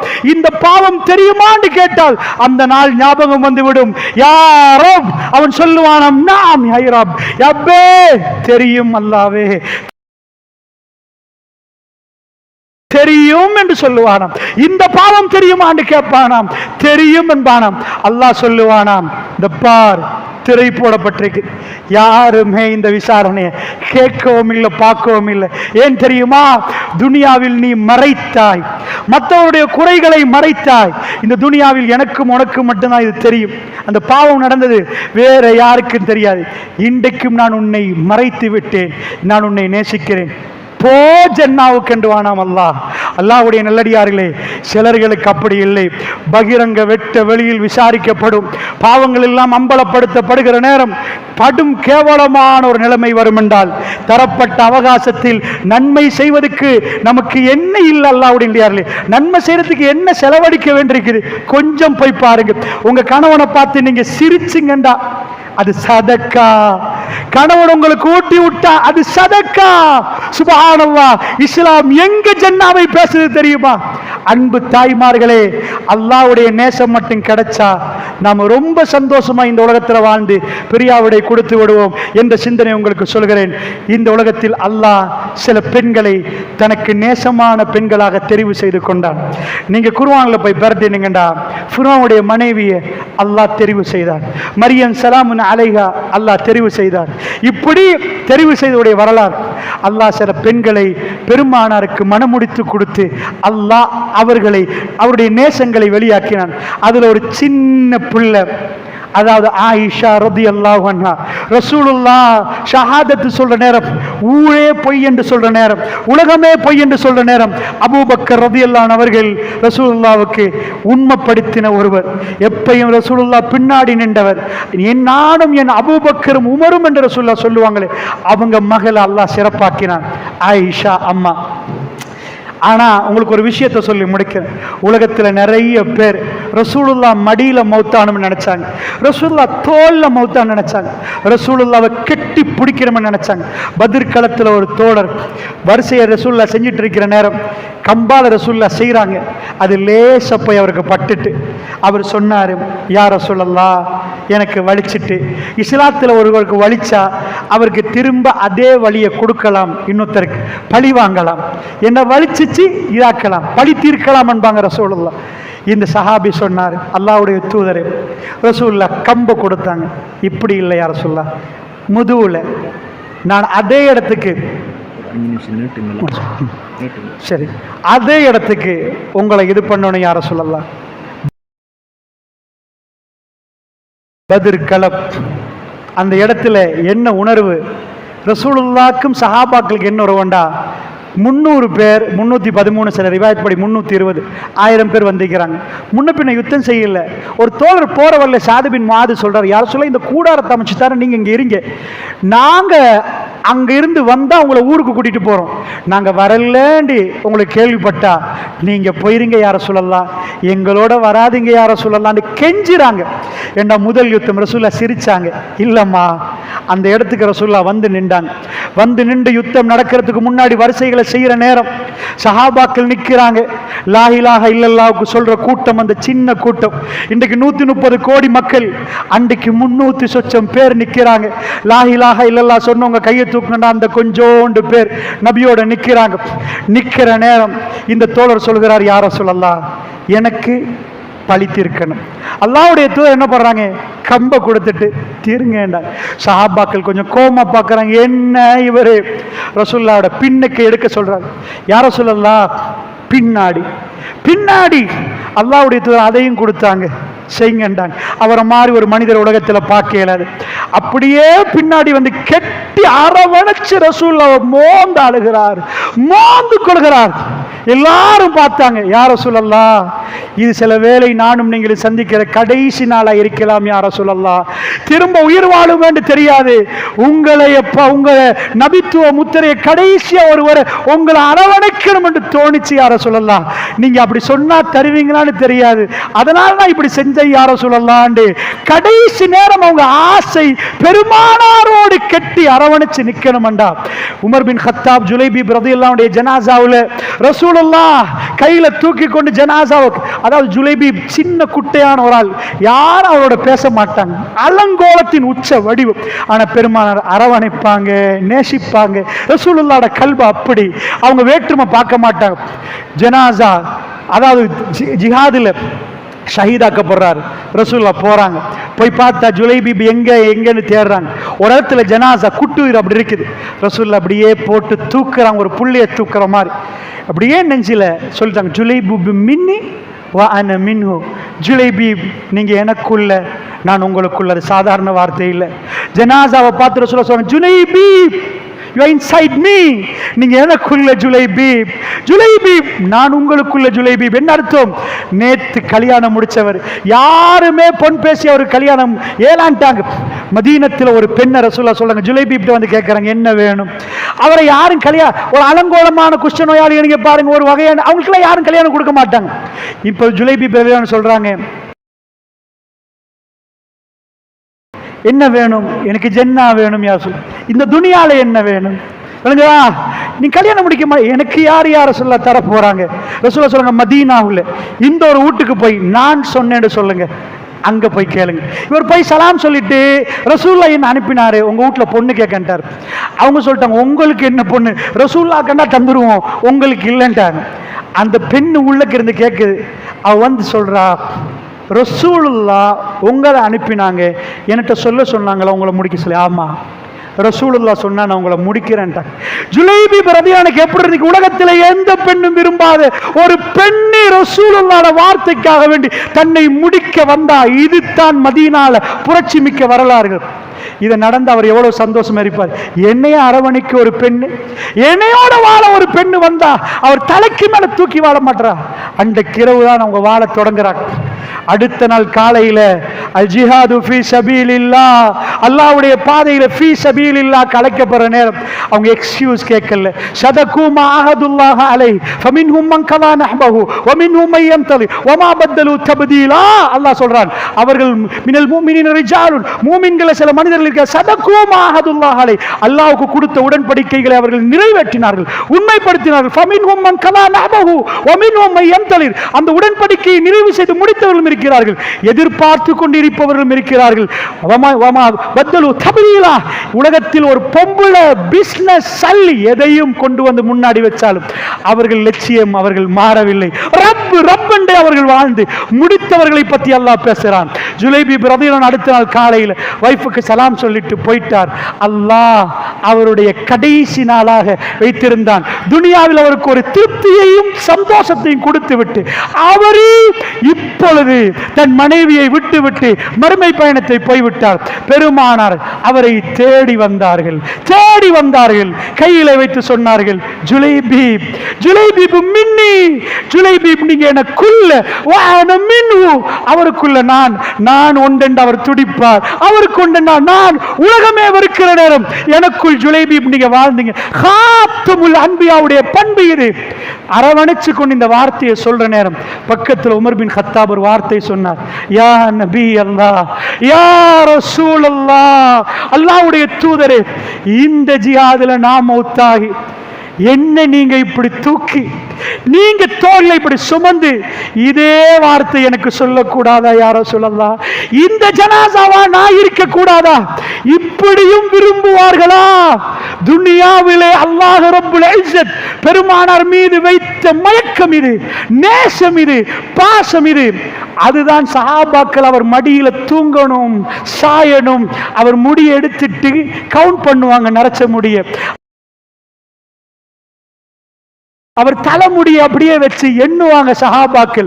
அவருக்கு ஒரு நாள் சோப்பு ஆடை வருவது, யார சொல்லலாம், இதை இந்த பரமுகர் வரப்போல உடுங்களே யார சொல்லலாம், அவர்கள் உடுப்பாட்டி அழகு பார்ப்பாங்க. இப்படி ஒரு தோழர் கூட்டம் அல்லாஹ்வுடைய நல்லடியார்கள். ஆனால் அல்லாஹ் ரப்புல் இஸ்ஸத் ஒரு பெண்ணை நேசித்தான். அது ரசூலுல்லாஹ்வுடைய சின்ன வயசில் உள்ள மனைவி ஆயிஷா அம்மா. நான் நினைக்கிறேன் அன்றைக்கு வியாழன் இரவு, அதாவது வெள்ளிக்கிழமை ராவண்டு சொல்லுவோமே, மகரிப் தொழுகையை தொழுது விட்டு ரசூலுல்லாஹ் வீட்டுக்கு போனா, புதன்கிழமை ரசூலுல்லாஹ் சொல்லிட்டாங்க, என் வீட்டுக்கு யாரும் வர வேண்டாம்ட்டாங்க ரசூலுல்லாஹ். என் வீட்டுக்கு யாரும் வர வேண்டாம், அபூபக்கருடைய வாயிலை தவிர அத்தனை வாயில்களையும் பூட்டுங்கண்டாங்க ரசூலுல்லாஹ். அதுக்கான 100 டோ எல்லா டோரையும் பூட்டுங்கன்ற அர்த்தம் இல்லை, அது யாரும் வராதிங்க, அபூபக்கர் வரலாம், உங்க பிள்ளையோடு இருக்க போறோம். ரசூலுல்லாஹ் அதுக்கு முன்னாடி ப்ரிப்பேர் ஆகிறாங்க. சக்கராத்தில் ஒரு மனுஷனுக்கு உணர்வு வராது, வாழ இயலாது, கையில சீவன் இல்லை, காலில் சீவன் இல்லை, நடக்க சீவன் இல்லை. பெருமானார் சக்கராத்து மாதிரி ஆகுறாங்க. கடுமையான வேதனை ரசூலுல்லாஹ். மனைவிமார்கள் சூழ்ந்து கண்ணீரோட பார்க்கறாங்க. ரசூலுல்லாஹ் கேட்கிறாங்க, நாளைக்கு யாரு வீட்டுல சுப்ஹானல்லாஹ் உங்க கணவர் உங்களோட எப்படி நடந்திருப்பான்னு யோசிச்சு பாருங்க. பெருமானார் நபி, நாளைக்கு நான் இவங்க வீட்டில் சொல்றதுக்கு எவ்வளவு நேரம் பிடிக்கும், அந்த அதிகாரம் எனக்கு இல்லையான்னு கேட்கல ரசூலுல்லாஹ். மனைவிமார்கள்ட்ட கேட்கிறாங்க, நாளைக்கு யாரு வீட்டுல தவறாம ரசூலுல்லாஹ் இவங்களுக்குரிய நீதியை செலுத்தினாங்க. இன்றைக்கு உங்க வீடுண்டா, நாளைக்கு அவங்க வீடு. ஏக காலத்தில் 9 மனைவி, 11 மனைவியில 9 மனைவிகள் ஏக காலத்தில் எல்லாருக்கும் சரியா கொடுத்தாங்க. ஆனா கடைசி நேரம் ரசூலுல்லாஹ் ஒரு கேள்வி கேட்டார், எனக்கு நாளைக்கு இவங்க வீட்டுக்கு போகணும் என்று சொல்லல. பெருமானார் எங்கேயாவது யுத்தம் போல சீட்டு குலுக்கி போடுவாங்க, யாரு பேர் வருதோ அந்த மனைவி எடுத்துட்டு போவாங்க. எவ்வளவு நேர்மை! பெருமானார் கடைசி நேரத்தில் கேட்கிறார், நாளைக்கு நான் யாரு வீட்டுல கேட்கிறாங்க, நாளைக்கு நான் யார் வீட்டில்னு கேட்குறாங்க. மனைவிமார்கள் கேட்குறாங்க, யார சொல்லலாம், உங்களுக்கு யார் வீடு வேணும் யார சொல்லலாம்னு கேட்குறாங்க. அல்லாஹ்வுடைய தூதருக்கு நேரடியாக கேட்கலாம், உங்களுக்கு ஆயிஷா வீட்டுக்கு போகணுமா யார சொல்லலாம். நல்லா புரிஞ்சுக்கோங்க இந்த இடத்த. ரசூலுல்லாஹ் உண்மையாவே ஆயிஷா வீட்டுக்கு போறதுக்கு தான் இது கேட்கிறாங்க. ரசூலுல்லாஹ் ஆமாண்டாங்க, போங்க யார சொல்லலாம், சந்தோஷமா அனுப்புறாங்க. யாருடைய கல்வையும் ரசூலுல்லாஹ் நோவிக்கல. 2 மனைவியா இருந்த ஒரு மனைவியை பார்த்து ஒரு மனைவி நின்றா மறுமையில இப்படி வருவாருந்தாங்க ரசூலுல்லாஹ். ஒரு சைடு பேலன்ஸ் இல்லாம இதெல்லாம் மறுமையில் அல்லாஹ் குற்றம் பிடிப்பான், இதெல்லாம் குற்றம் பிடிப்பான். அல்லாஹ்வுடைய நல்லடியார்களே, நீதம் என்றால் நீதம், நேர்மை என்றால் நேரம். பெருமானார் வீட்டுக்கு போன ரசூலுல்லாஹ் சொல்லிட்டாங்க, சஹாபாக்கள் யாருமே என்ன பார்க்க வராதீங்க. ஏன் தெரியுமா? ஏன்னு நினைக்கிறீங்க? மற்ற மனைவிமார்களுக்கெல்லாம் வயசு, ரசூலுல்லாஹ் விட்டுட்டு போற ஆயிஷா நாய்க்கு 18 வயசு. ஜன்னாவோட மனைவி என்று அல்லாஹ் அறிவிச்சு கொடுத்தன, ஆயிஷா என்ற ஜன்னாவுடைய மனைவி நீங்க தான்ட்டாங்க ரசூலுல்லாஹ். அந்த பிரியா விடைக்கு சின்ன வயசு, விட்டுட்டு போனா திரும்ப கல்யாணம் முடிக்கலாது. ரசூலுல்லாஹ்வுடைய மனைவிமார்கள் எங்களுடைய தாய். சரியா வெள்ளி, சனி, ஞாயிறு, திங்கள் இதெல்லாம் ஆயிஷா நாய் வீட்டில் ரசூலுல்லாஹ் சாஞ்சிட்டாங்க. ரசூலுல்லாஹ் உணர்வு இல்லை, வாழல்ல, வாழ இயலாது, இடுப்புக்கு கீழே சீவன் இல்லை. ஏன் தெரியுமா? என் ஆயிஷா என்ன பார்க்கட்டும், இந்த உம்மத்து ரசூலுல்லாஹ் பார்க்க துடிக்கிற நேரம், என் ஆயிஷா என்ன பார்க்கட்டும், மௌத்தாக முன்னாடி அவ பக்கத்தில் நிக்கட்டும், மற்றவங்க யாரும் வராதீங்க. இது ஆயிஷா ரலியல்லாஹு அன்ஹா அல்லாஹ் கொடுத்த ஒரு இடம். ரசூலுல்லாஹ்வுடைய கல்புல ஒரு ஆச்சரியம் நடக்க போகுது. அன்றைக்கு திங்கள் ஃபஜ்ருடைய அஸான் சொல்லப்பட்டு துஹாவுடைய நேரம் நெருங்குற நேரம். பெருமானாரால் வல்லாஹி முடியாது, சுபவுக்கு ஃபஜ்ருக்கு பள்ளிக்கு போற அளவுக்கு சீவன் இல்லாத ரசூலுல்லாஹ் மௌத்துக்கு முன்னாடி கொஞ்சம் சீவன் ஒன்று வரும் ஒரு மனுஷனுக்கு. சில நேரம் அல்லாஹ்வுடைய தூதர் மெல்ல மெல்ல நெருங்கினாங்க. எங்க நெருங்கினாங்க நினைக்கிறீங்க? நானும் நீங்களும் சக்கராத்தில் எங்க படுத்திருக்கிறேன்னு தெரியாது, எங்க தலையணி தெரியாது, என்ன பட்டேன்னு தெரியாது. அவ்வளவு இன்னலில் மௌத்தி சக்கராத் என்றாங்க ரசூலுல்லாஹ். ஆயிஷா நாய் சொல்லுங்க, ரசூலுல்லாஹ் முகம் கடுமையாக சுடுது என்றாங்க. இன்னலில் மௌத்தி சக்கராத் என்ற ரசூலுல்லாஹ் மலக்குல் மௌத் நெருங்குற நேரமாக போக்கல. ஆயிஷா நாய் சொல்றாங்க, என் தோளுக்கும் நெஞ்சுக்கும் என் இதுக்கும் இடைப்பட்டு ரசூலுல்லாஹ் வந்து சாஞ்சிட்டாங்க. சுப்ஹானல்லாஹ், எப்படி நெருங்க கஷ்டமா இருந்திருக்கும் ரசூலுல்லாஹ். ஃபைனல் மூமெண்ட் வந்து மனைவி மனைவி மடியில சாயிறாங்கண்டா என் ரூஹு அவ மடியில போகணும் என்ற உணர்வு. அல்லாஹ் ரப்புல் இஸ்ஸத் ஒரு பெண்ணை நேசித்து அவர்களுக்கு ரசூலுல்லாஹ் மனைவியாக்கி இந்த உலகத்தில் அவங்க கண்ணியத்தை ஏத்தி ஜன்னாவுல சுவர்க்கத்தில் ரசூலுல்லாஹ் மனைவியை கொடுக்கிற நேரம் பிரியாவிடைய அல்லாஹ் செய்து கொடுக்கிறான். ஆயிஷா நான் சொல்ல, நான் இறுக பிடித்துக் கொண்டேன், குல் சூறாக்களை ஓதி ரசூலுல்லாவை தடாவினேன். என்னை ரசூலுல்லாஹ் ஒரு முறை பிடித்தார்கள், ஓத வேண்டாம் என்று சொன்ன மாதிரி இருந்துச்சு. அதுதான் ரசூலுல்லாஹ் மௌத்தாகின கட்டம் என்றாங்க. ரசூலுல்லாஹ் என்ன பிடிச்சாங்க, போதும் ஆயிஷான்னு சொன்ன மாதிரி இருந்துச்சு. பெருமானார் மேலே பார்த்தாங்க. ரசூலுல்லாஹ் அல்லாஹ்விடம் அல்லாஹ் மக்ஃபிர்லி, அல்லாஹ்வே என்ன மன்னிச்சிரு என்று கேட்டாங்க. 3 முறை கேட்டாங்க, யா அல்லாஹ் என்ன மன்னிச்சிரு, யா அல்லாஹ், யா அல்லாஹ் என்ன மன்னிச்சிரு என்று ரசூலுல்லாஹ் கேட்டாங்க 3 முறை. அதான் லாஸ்ட் வார்த்தை. அல்லாஹ்விடம் மன்னிப்பு கேட்டார்கள் ரசூலுல்லாஹ். திடீரென்று ரசூலுல்லாஹ் மேலே பார்த்தார்கள், விரல் மேலே போனது. ரசூலுல்லாஹ் முகடை பார்த்து கொண்டு ஒரு வார்த்தை சொன்னார்கள், அல்லாஹும்ம ஃபிர் ரஃபீகில் அலா. உயர்வான தோழர்கள் ஆயிஷா நாயகி சொன்னாங்க, ரசூலுல்லாஹ் எனக்கு மௌத்தாக முன்னாடி சொல்லியிருக்கிறாங்க, மலக்குல் மௌத் வந்து கேட்பாங்களாம், துனியா வேணுமா ஆகிராவா, இன்னும் கொஞ்ச நாள் வாழ்றீங்களா அங்கேயா, அங்கேன்னு தேர்ந்தெடுத்தா ஆயிஷா நாயகி சொல்றாங்க, வல்லாஹி அந்த கொஸ்டின் கேட்கப்பட்டது போல ரசூலுல்லாஹ் அங்கேண்டு முடிவெடுத்துட்டாங்க, என் மடி காலியாக போகுது, நான் சுமந்து கொண்டிருக்கிற என்னுடைய தூதர் என் கணவர் ஹாத்தமுல் அன்பே என்னை விட்டு போறார். இந்த வார்த்தை அல்லாஹும்ம ஃபிர் ரஃபீகில் அலா 3 முறை சொன்னாங்க. காதை கொண்டு போய் வச்ச ரசூலுல்லாஹ் ரொம்ப குரல் பலகீனமாய் விரல் கீழே விழுந்துட்டு என் நெஞ்சில ரசூலுல்லாஹ் சாஞ்சிட்டாங்க. நான் அவரை பிடித்து கொண்டு சொன்னேன், மாத்த ரசூலுல்லாஹ், ரசூலுல்லாஹ் மௌத்தாகிட்டாங்க, ரசூலுல்லாஹ் மௌத்தாகிட்டாங்க. அல்லாஹ்வுடைய நல்லடியார்களே, ஒரு பெண் அல்லாஹ்விடம் நெருங்கினால் அஸ்குருனி அஸ்குருக்கும், நீங்கள் என்னை நினைத்து பாருங்கள் உங்களை நான் நினைக்கிறேன் என்றான். அல்லாஹ் ரப்புல் ஆலமீன் ஆயிஷா அம்மாவுக்கு கொடுத்த இடம் என்ன, ரசூலுல்லாஹ் ஹாத்தமுல் அன்பியா அந்த மடி வரைக்கும் கொண்டு போனால், பெண்களே உங்களை அல்லாஹ் நேசிப்பார், உங்கள் கணவர்களோட நல்லா நடந்துக்கோங்க, ஜன்னாவை நீங்கள் ஆதரவு வைங்க. ஜஹன்னம் என்பது நீங்க நிக்காவை ஒழுங்கா செய்யுங்க, இத்தாவை ஒழுங்கா பாருங்க, சட்டங்களை கேட்டெடுங்க, வலிமாக்க ஒழுங்கா நடத்துங்க. இது ஒவ்வொன்றிலையும் நீங்க தவறினால் ஆடைகள் ஒழுங்கா நில்லுங்க. உங்க பிள்ளைகள் வீட்டில் வந்து டிவி பார்க்கிற நேரம் ஆபாசத்தை பார்த்து வழி தவறினால் நிச்சயம் உங்களிடம் கேள்வி கணக்கு இருக்கிறது. பெண்களை உங்க பிள்ளைகளை நல்லா வளர்த்துங்க. நீங்க உங்க ஜனாசா தோல்ல சுமந்து சந்தூக்கில வெள்ள புடவையோட உங்களை சுத்தி 6 அடி கபர்ல உங்களை வைத்து வருகிற நேரம், கேள்வி ஆரம்பிக்கப்படுகிற நேரம், ஜன்னாவுக்குரிய பதில்களாக மாறணும் என்றால் இந்த வாழ்க்கை அதுக்கு பதிலாக அமையணும். அங்க கொஸ்டின் அண்ட் ஆன்சர் வராது, வாழ்ந்த விதமே கேட்க போறார்கள் என்றால் வாழ்க்கை பதில் என்றால், தாய்மார்களை கெஞ்சி கேட்கிறேன், எனக்காகவும் நாங்கள் எல்லோரும் எங்களுக்குள் பாவ மன்னிப்பு கேட்போம். ராமானே எங்களை நெருக்கிக்கொள், நீ எங்களை திருப்தி கண்டு கொள்ள வேண்டும். ஜஹன்னம் அதிபயங்கரமானது. பெருமானார் மிம்பருக்கு ஏறுவார்கள், பேச தொடங்குவார்கள், அழகாக பேசுவார்கள். சஹாபாக்கள் சொல்றார்கள், ஜஹன்னத்தை பத்தி, மறுமையை பத்தி, நரகத்தை பத்தி பேசினால் ரசூலுல்லாஹ் முகம் சிவந்திரும். கமுன்சிரு ஜெய்ஷுன், பட தளபதிக்கு ஒரு படை தளபதி ஒரு படை எப்படி எச்சரிப்பாரோ அப்படி எச்சரிப்பார். ரசூலுல்லாஹ் முகம் சிவந்திரும். பயந்து கொள்ளுங்க, நரகத்தை பயந்துக்கோங்க, வேண்டாம் என்று துடித்தார்களே, அந்த நரகத்தை அஞ்சி ஜன்னாவுடைய வாழ்க்கையை நோக்கி பயணம் மேற்கொள்வதற்கு அல்லாஹ் ரப்புல் இஸ்ஸத் எனக்கும் உங்களுக்கும் அருள்பாலிப்பானாக.